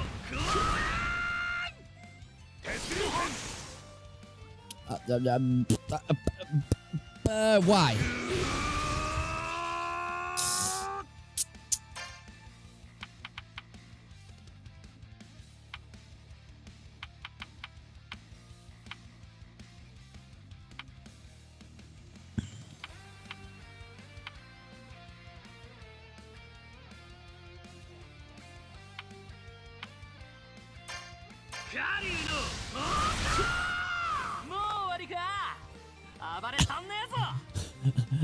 I'm glad I hit that button or I would have lost.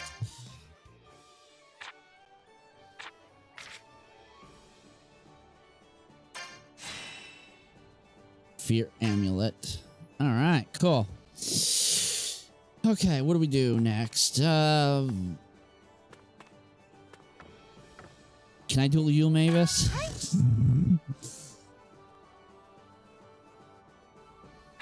One-on-one. Nice.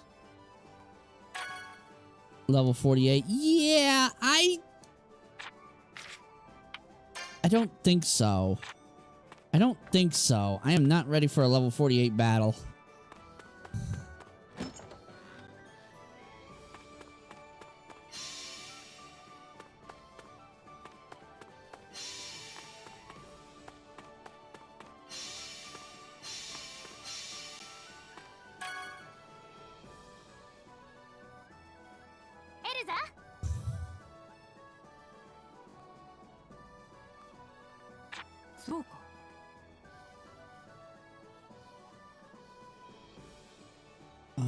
That. There we go. Auto it. Auto it.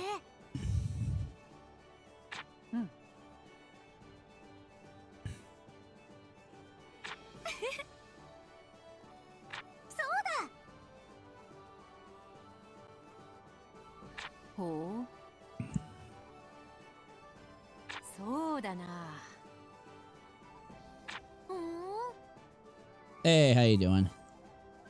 It's going good. It's going good.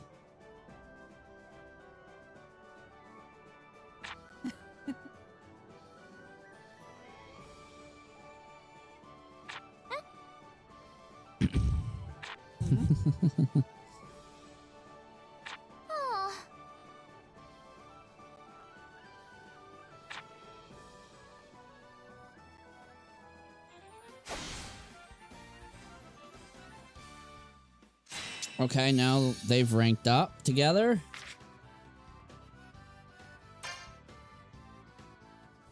Okay, cool. Anybody else? Not to... No, that's it. Directly to the arena. What's in here? Ah, it is my team. Alright, cool.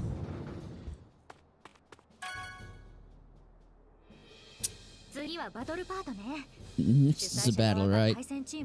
Well, no, of course I haven't beaten it. I just started this game yesterday.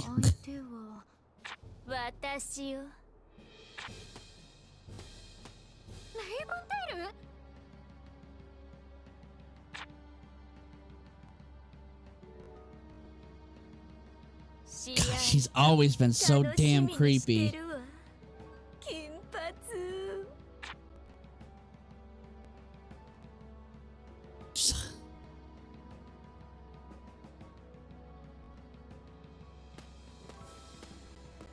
Creepy. なんだあいつレイブンテイルからはフレアコロナフェアリーテイルはルーちゃん私あいつらがウェンディを傷つけて挨拶代わりですって私は怒ってるんだ任せて絶対勝つからすごい気合入ってるねルーシー相手が言わんのバカギルドだからなギッタギタにしてやれレイブンテイルというギルドの目的は何なのでしょうそりゃきっとわしらに恥をかかせることじゃ勘に触るやつらよ Worse than my hemorrhoids.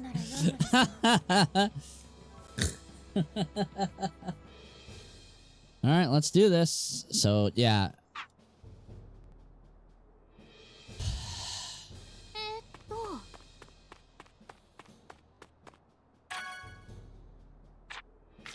Of course I am.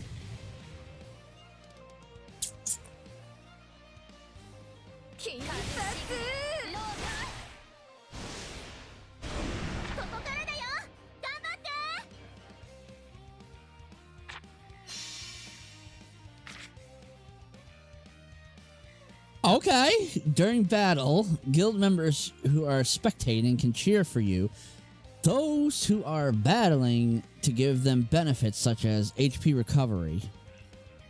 This can only occur during the Grand Magic Games. Oh, no, okay.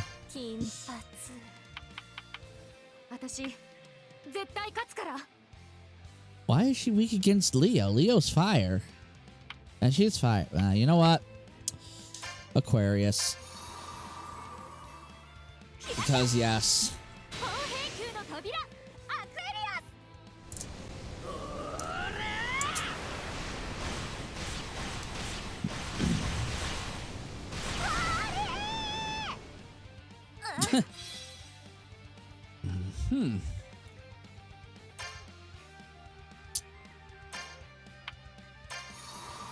One more time.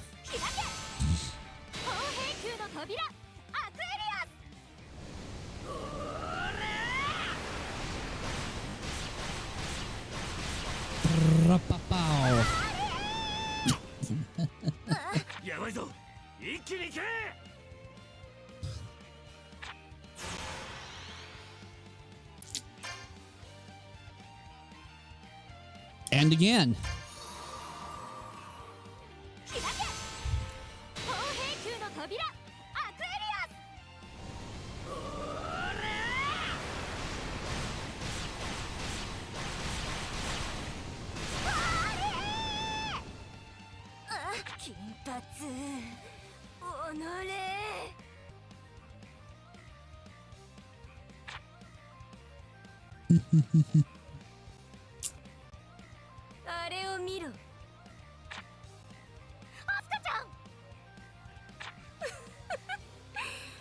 私の髪はどこまでも伸びるの。客席を狙うなんて。声を出すな。これは命令。逆らったらどうなるかわかるわよね。いくら頭の弱そうな金髪でも。なんて卑怯なやつなの。客席のアスカちゃんを人質に取るなんて。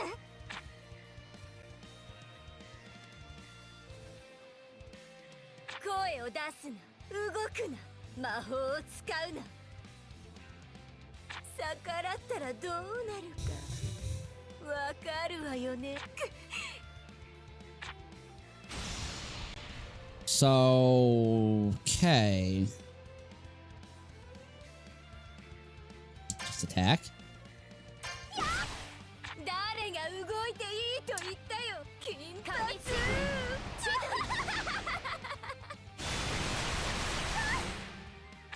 守るよ。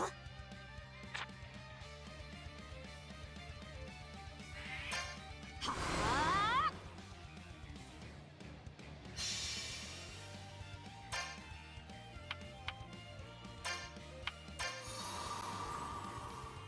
開け。砲兵級の扉。アクエリアス。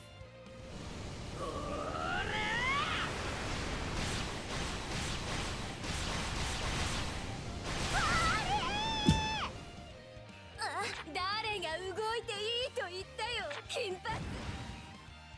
神しぐれ、千鳥。守るよ。大丈夫、まだいけるよ。Nah.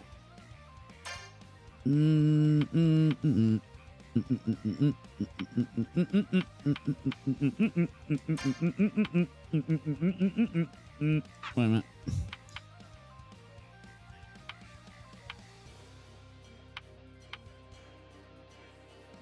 Horologium. Let's give myself a barrier. 誰が動いていいと言ったよ、金髪。神しぐれ、千鳥。守るよ。大丈夫、まだいけるよ。 That's nice and everything, but I need to... Oh, I don't... I thought I picked up burn salve. Okay. Oh well. And I don't have anything that heals me like that, so... Alright, let's try... I don't know how... This weak. Well, no, I guess... I don't know.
No, wow, Pooh can heal a lot.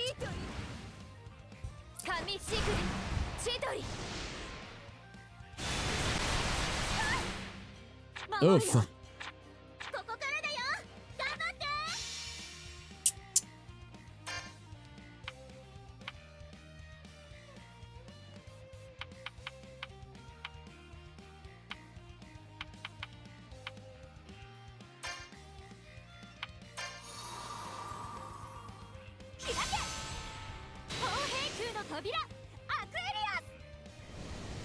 Drown the bitch.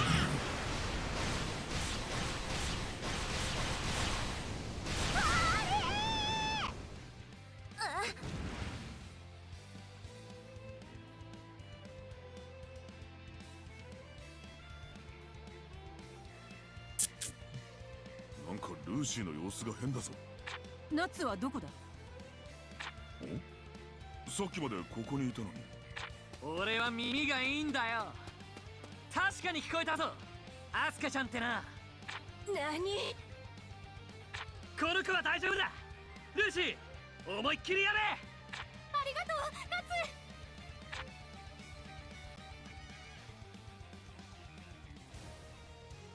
今度はこっちの番。金髪、これからよ。はあ。Perfect.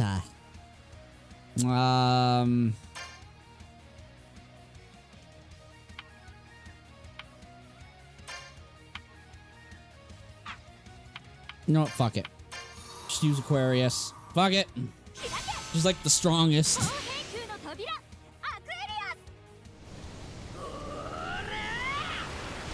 Whoa!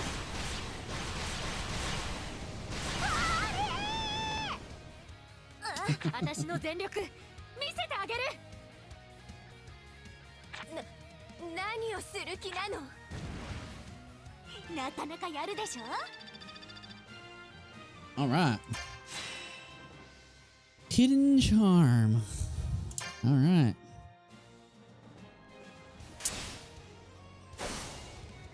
ジェミリー、あれやるわよ。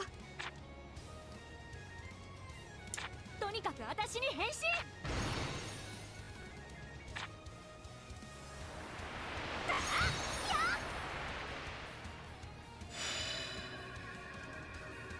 天をたたり、天を開き、あまねくすべての星々、その輝きをもって我に姿を示せ。テトラビブルスよ、我は星々の支配者。アスペクトは完全なり。荒ぶる門を解放せよ。全点88世。裏のメトリア。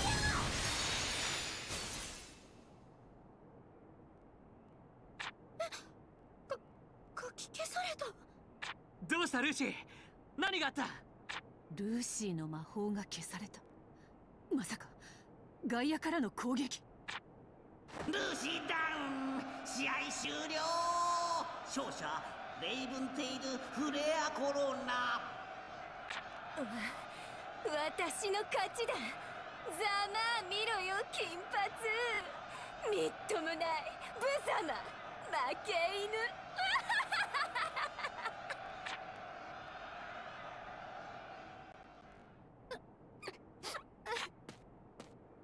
泣くな、ルーシー。だって涙は優勝した時のために取っておこう。すごかったぞ。おかげで俺たちはこの世界で戦えるって分かった。0点、面白いじゃねえか。ここから逆転するんだ。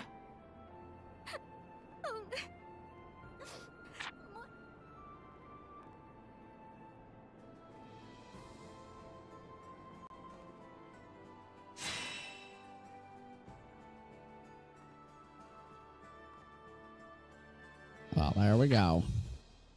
I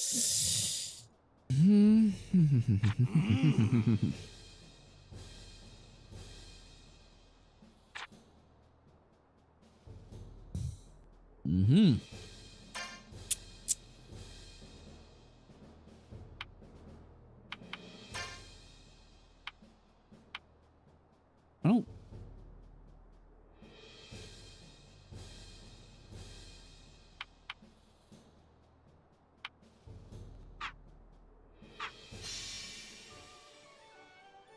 In.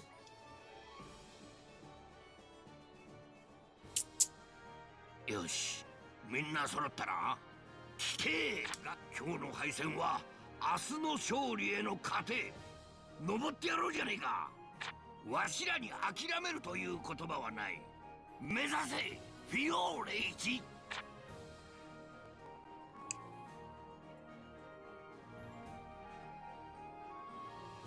負けたギルドには思えないわね。まあいつものことだしね。ルーシーは大丈夫なの？全然平気。逆にやる気出てきちゃった。ならいいけど。何？白い騎士、巨大な魔法陣、崩壊するメルクリアス、そしてその中で。どうしたのシャルル？いえ、なんでもないわ。未来に何が起きるっていうの、こんな余地言えるわけがない。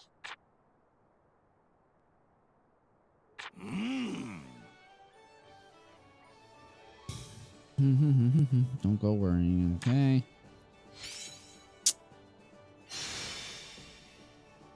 Episode complete.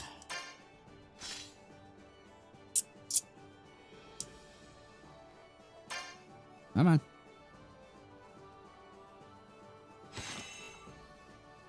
Crime Match Games Day 2.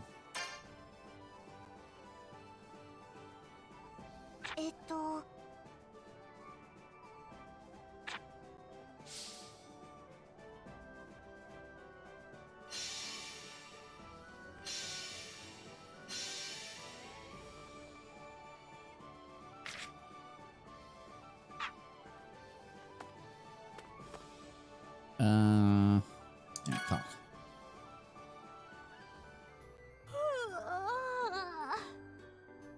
おはよう、レイちゃん。寝不足？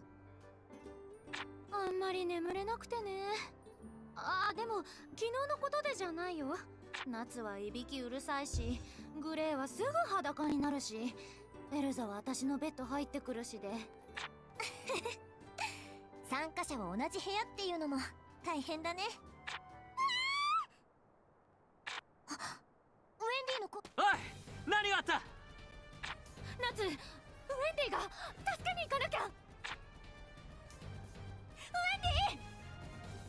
ディ！お前らウェンディをどこに連れて行くんだ？くそ、見つかったか。なら Oh boy. さあ行くわよ。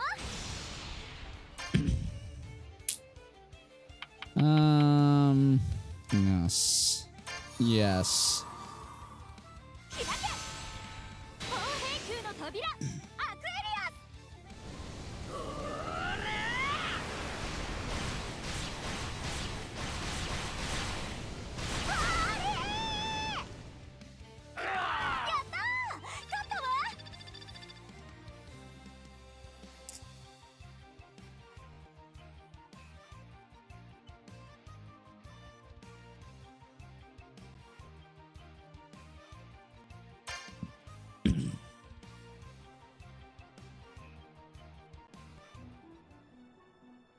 てめえら誰の差し金だ？助けてくれ。俺たちは頼まれただけなんだよ。レイブンテイルのやつに。レイブンテイル？なんて奴らなの？ウェンディを襲っただけでなく、さらおうとするなんて。襲う？事情はよく知らねえんだ。宿で寝ている少女をさらってこいと言われただけで。少女？エルザじゃなかったみたいだね。おい。ウェンディ大丈夫？もう動けるの？昨日はご迷惑をおかけしました。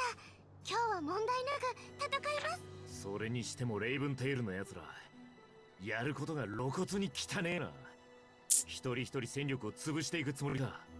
目的はわからんが、私たちを場外でも狙うつもりなら警戒を怠ることなく、なるべく一人にならないように心がけよう。こいつらは警備隊に引き渡しておく。相手には一瞬にして魔力をゼロにできる魔導士がいる。なのに捕獲に加わらないのはおかしいんじゃない？それに宿で寝ている少女という条件だけでウェンディを選んだのはどうして？本当の目的はルーシー？それならあのよ。 Yes. さて、闘技場へ向かいましょう。昨日の遅れを取り戻してやる。燃えてきた。今日は私に任せてください。休んだ分期待してるぞ、ウェンディ。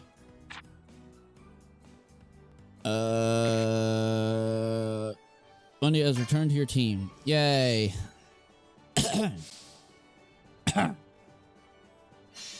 Okay, let's bring you back out. Keep doing that.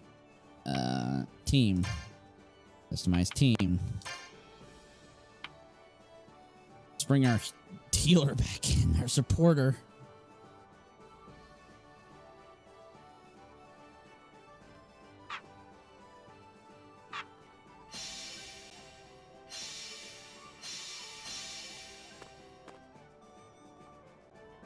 What do you want?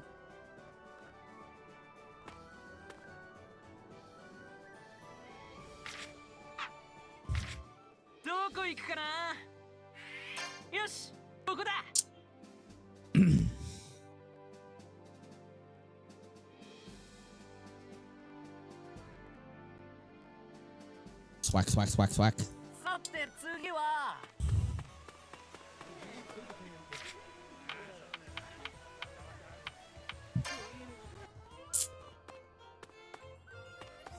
I don't think I got any. No, I didn't get any candy.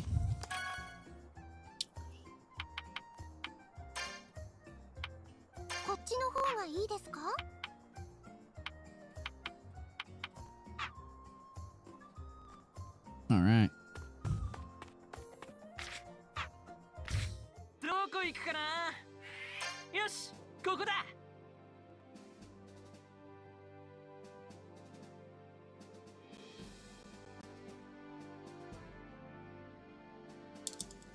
Yeah.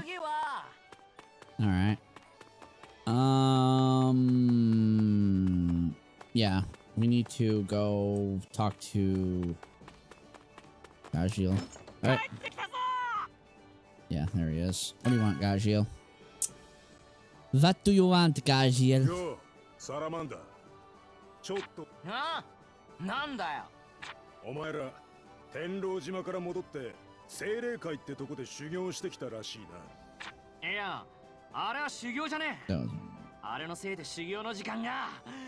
くそー。まあなんでもいい。修行してたのはお前らだけじゃねえ。少しは強くなったんだろう。お互い腕試しと行こうじゃねえか。そういうことか。受けて立つ。1対1の真剣勝負だ。準備はいいか。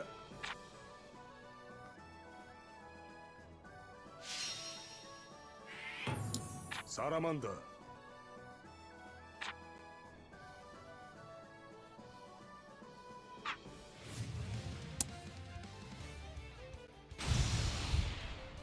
Huh?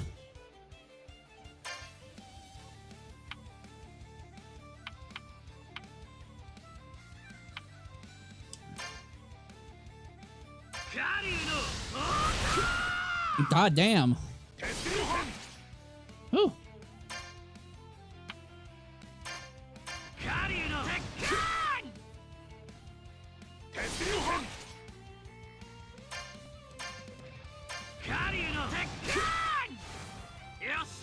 The first time I dueled him, he was strong. Grr. Wasn't he level 25 at that point in time? まだだ。俺はそれは俺のセリフ。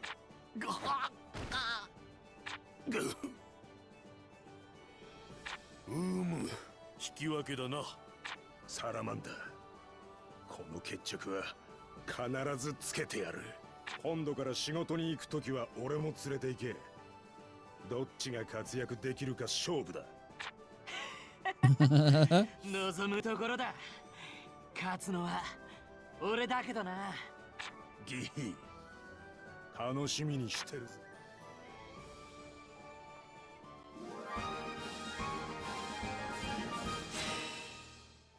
Yay, we've got a Raziel on our team. The Iron Dragon's Test of Strength.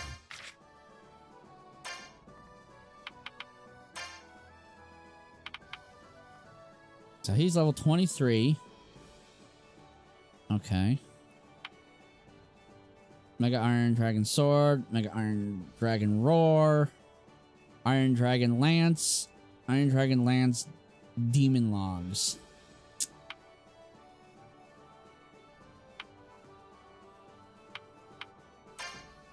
No, I didn't want him on my team at the moment. I'll do it later. Let's go over here. Let's do character. Can I... Oh, I only got 20. No. I should be able to do this. Yeah. At least once.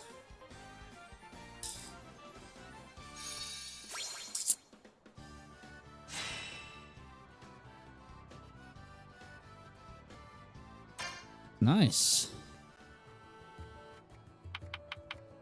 He still hasn't...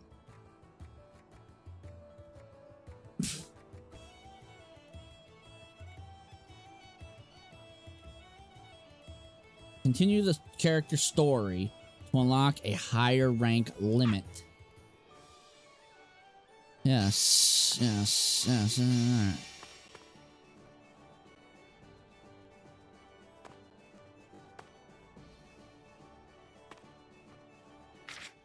All right. No.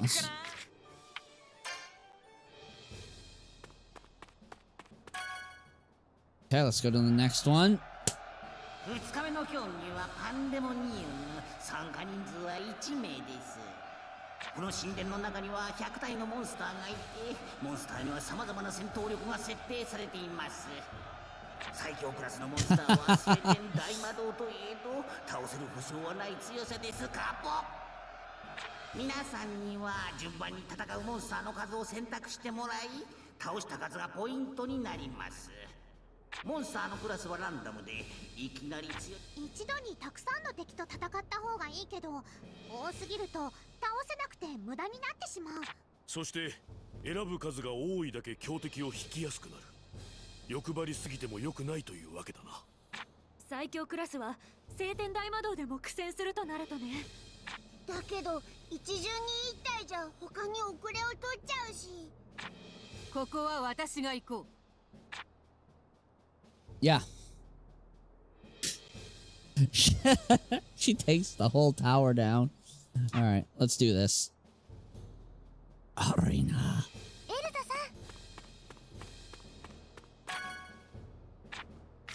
Yes. それではくじで順番を決めます。参加者はくじを引いてください。1番。ラッキーだね。一番たくさん自分の順番が回ってくるよ。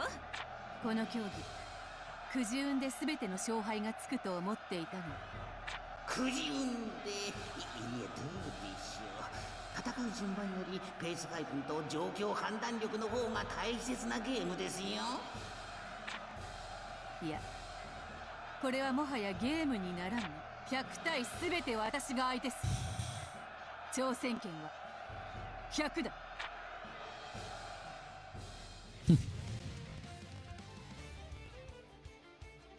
Oh, we're actually gonna do this.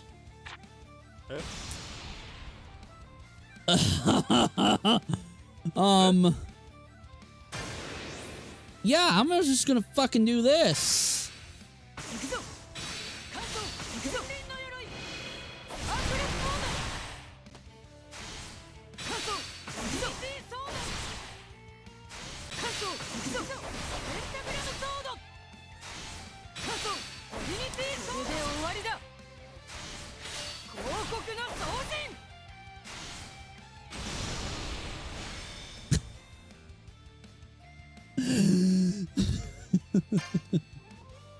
Oh.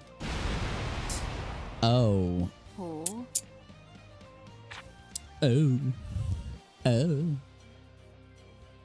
Oh. Mada, mada. Oh. Oh. Oh. All right.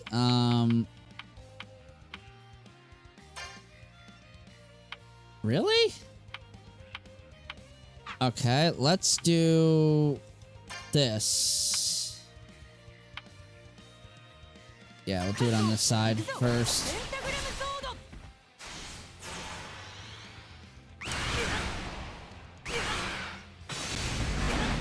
Jesus Christ, finally countered.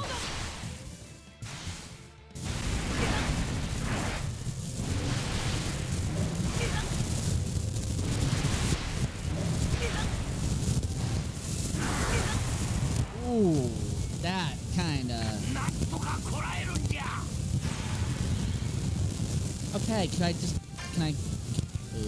have some?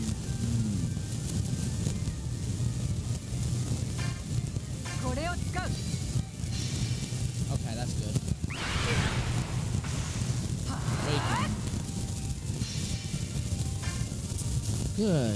Good. I'm glad I was over.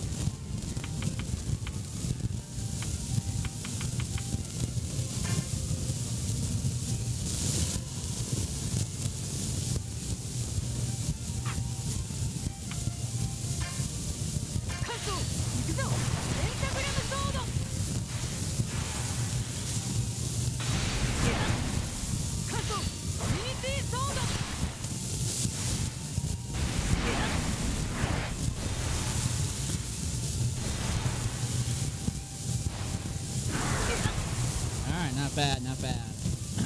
まずいわ。一気にいかないと。まだまだ。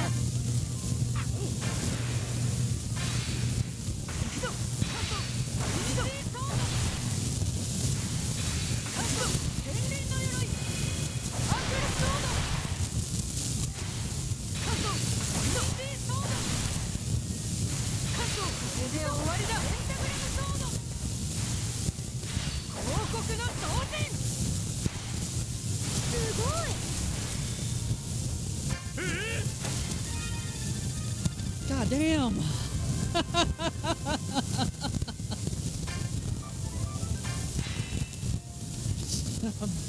That's all I get out of them?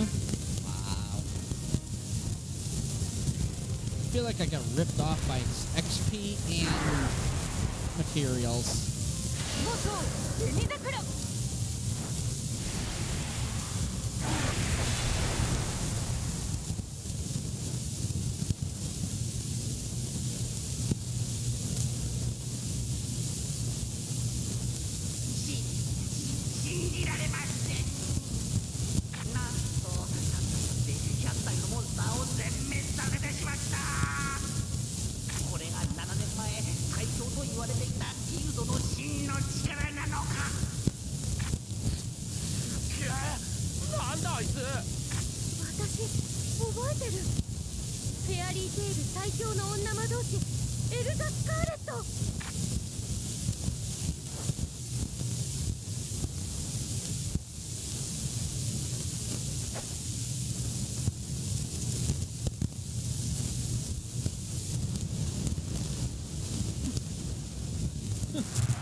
Fairytale Team A is 5th. Everybody else went down. Fairytale B is still in 3rd. Or I mean last.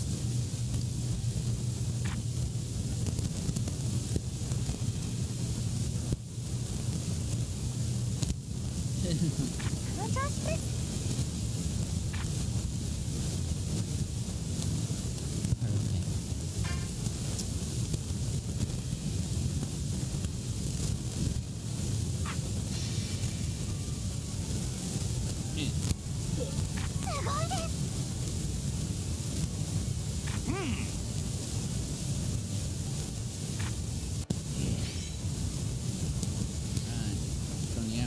Activities.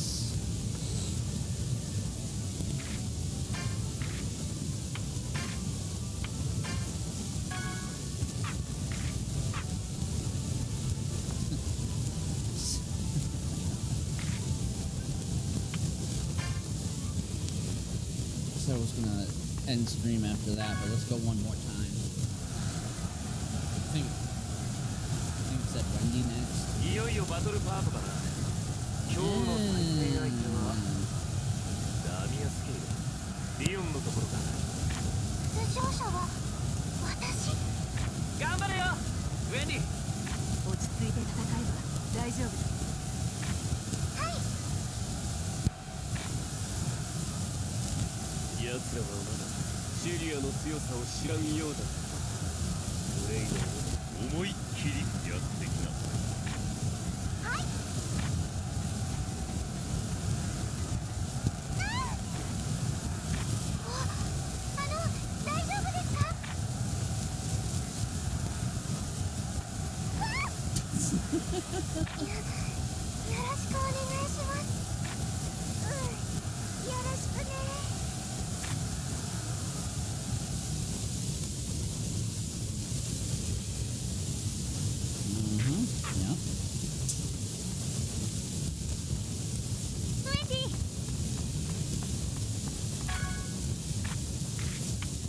Yes.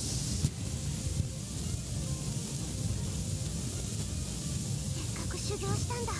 頑張らなきゃ。Yeah. お手並み拝見。天竜の方向。天神のフォース。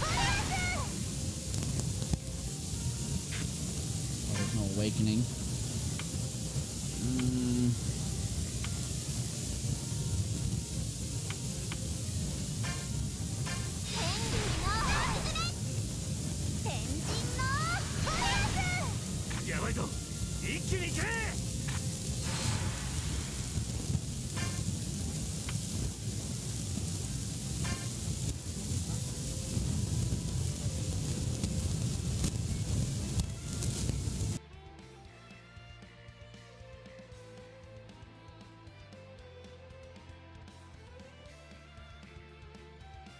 All right, there we go. Thank you. Yeah, because I saw it constantly moving without me talking. Yeah.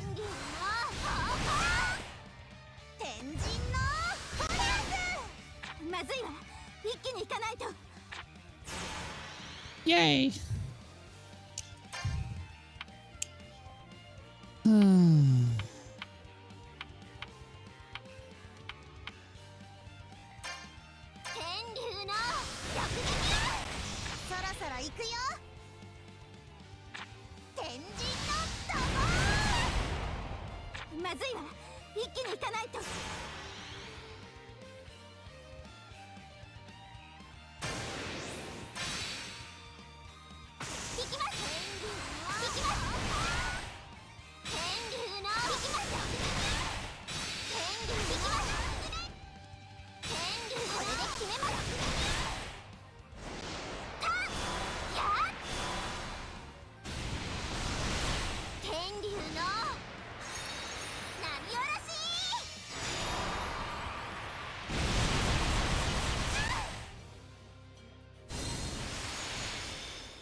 Bam. All right.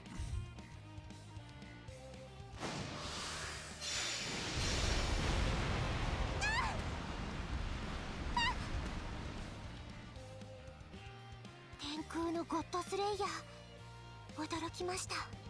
リオンから聞いてたんだ。フェアリーテイルに私と同じ魔法使う子いるって。ちょっとやりすぎちゃったかな。ごめんね。痛くなかった？平気です。戦いですから。せっかくだからもっと楽しもうね。私、戦いを楽しむってよくわからないですけど、ギルドのために頑張ります。うん、それでいいと思うよ。私も愛とギルドのために頑張る。天神のフレーズ。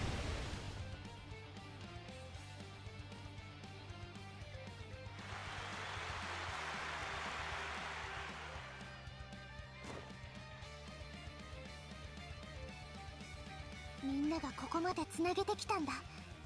私は戦いは好きじゃないけど、ギルドのために戦わなきゃいけない時は、私だって本気でやります。烈竜奥義勝破天空戦。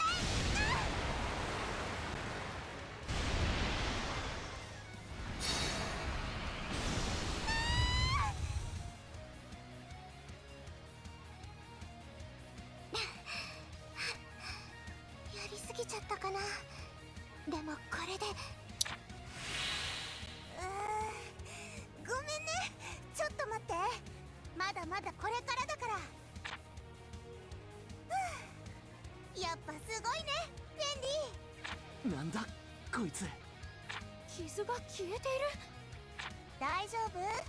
もう降参しとく？私、戦うのは嫌いじゃないけど、勝敗の見えてる一方的な暴力は愛がないと思うの。降参してもいいよね。できません。私がここに立っているということは、私にもギルドのために戦う覚悟があるということです。情けはいりません。私が倒れて動けなくなるまで全力で来てください。お願いします。うん、それが礼儀だよね。はい。 Shattering Light Sky Drill. Okay.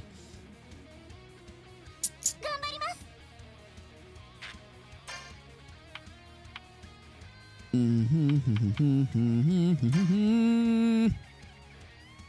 竜奥義勝破天空戦。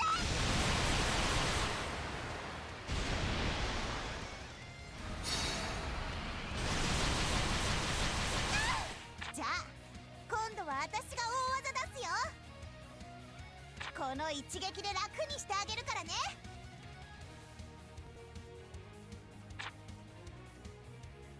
Oh. Let's do...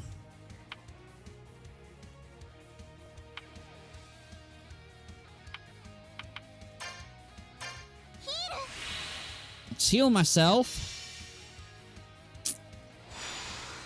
滅人奥義天の村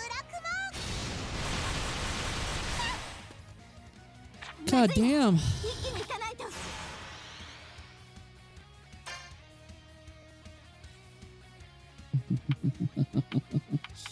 Let me heal again. Holy shit. Okay. 今だよ。いけ。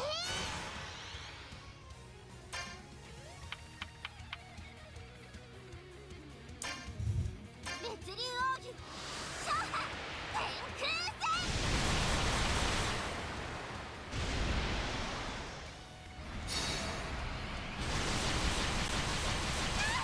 天神のJesus Christ, that scared the shit out of me. Oh, I need some,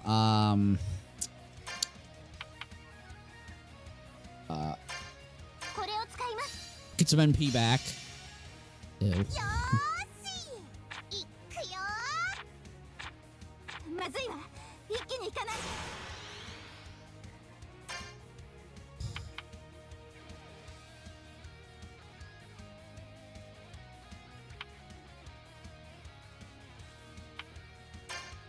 烈竜奥義勝破天空戦。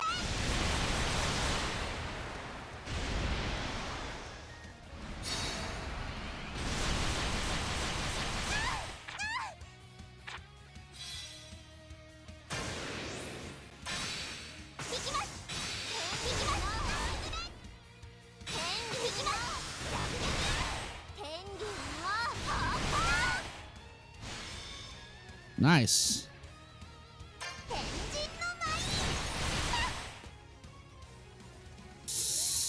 Hmm.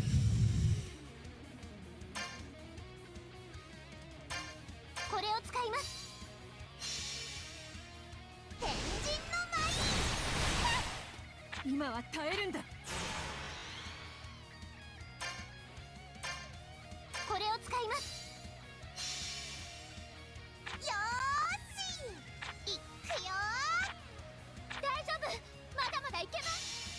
Ah, yay, good. Health.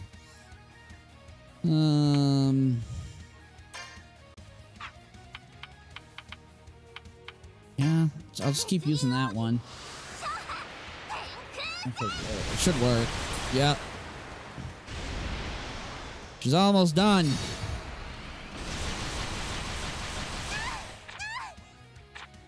Almost. Alright, let's do wing attack.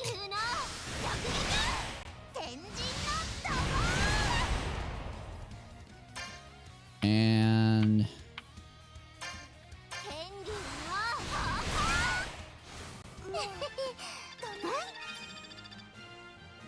yay, level up.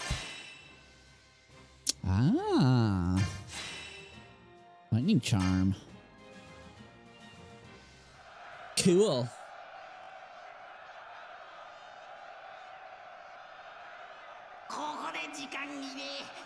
よく頑張ったね、ウェンディ。両者ともに見事。シェリアもウェンディもよくやった。魔力だけで見たらシェリアの方がはるかに高いというのに。そればっかりですね。私も少しだけ楽しかったです。ねえ、友達になろう、ベンディ。はい、私なんかでよ。違うよ、友達同士の返事。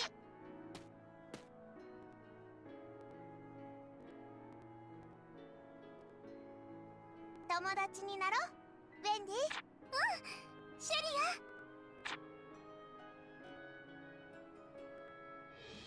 私たちの試合はこれで終わりね。他のも見てく？そうだな。お、セーバートゥースの試合が始まるぞ。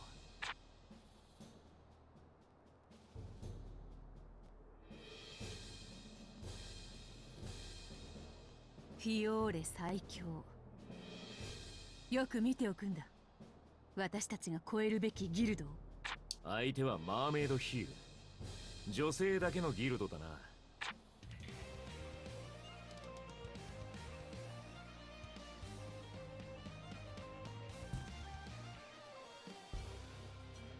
始める前に私たちも申し訳ないが興味がない。敗北が恐ろしいからですか？そのような感情は持ち合わせていない。しかしでは重たくいたしましょう。命をかけましょう。その覚悟がまことなものなれば受けて立つのが礼というもの。よかろう。セイバートゥースの前に立ったのはあなたの不運。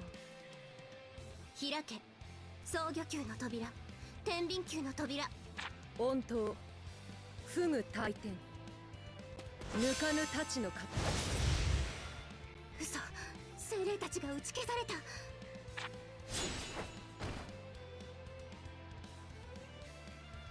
安い賭けをしたな。人魚は時に虎を食う。私が敗北。命。そなた、はい。仰せの通りに。あのセイバーテースが負けた。 That was a quick one too. マーメイドの女が強かったのか。後者だな。奴は試合中一度も刀を抜かなかった。手加減してるってこと？わからん。それだけならいいのだと。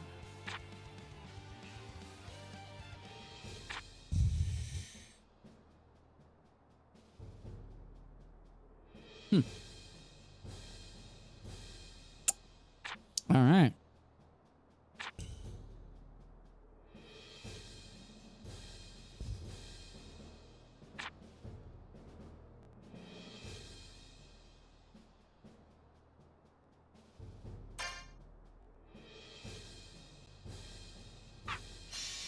Oh. In. All right. A visitor. ルーシー、お客さんだよ。私に？あなたはセーバートゥースの精霊魔導士。ルーシー様に大切な用事があり伺いました。セイバーが何の用だよ。ナツさん、話くらいは聞いてあげましょう。厚かましい申し出ではありますが、これを総魚球の鍵と天秤球の鍵、この2つを。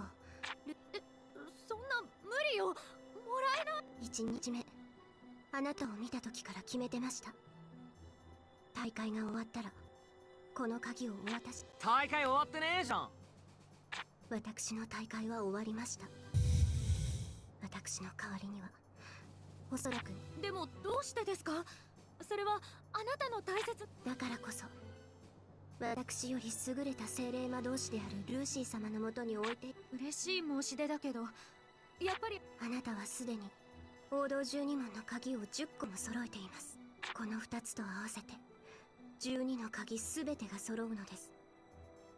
世界を変える扉が開く。世界を変える扉？ただの古い言い伝えです。私にもその意味は分かりません。あなたは精霊に愛され精霊を愛する方です。12の鍵を持って精霊と共に。やっぱり受け取れない。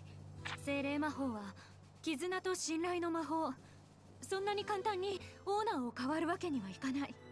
簡単な決意ではないのですが。いいえ、あなたならそう言うと思っておりました。いずれ時が来ればおのずと12の鍵は再び揃うでしょう。またお会いできるといいですね。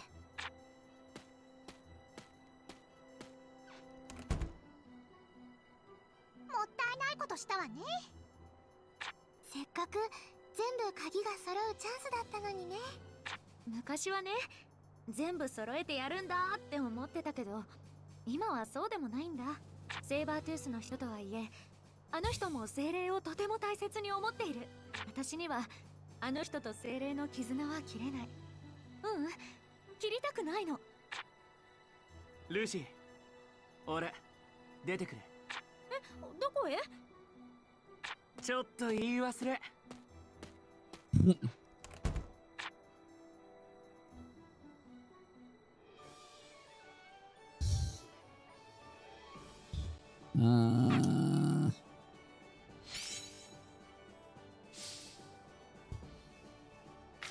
All right, we're gonna save right here.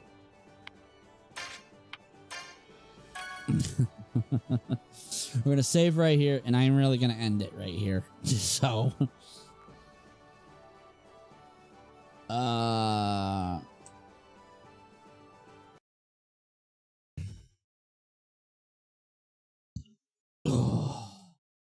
was starting to fall asleep during that little conversation at the end. There we go. All right. Cool. Whew. Anyways, I don't think I'm going to raid anybody tonight. I'm just too tired.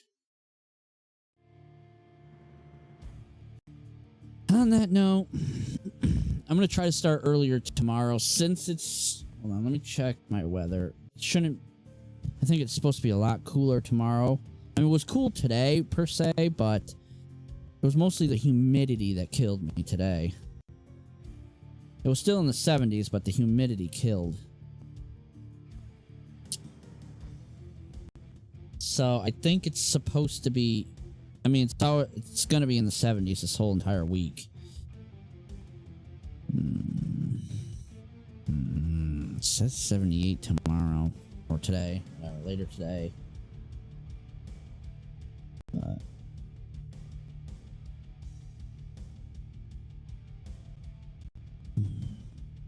Wind gust of 20. Alright.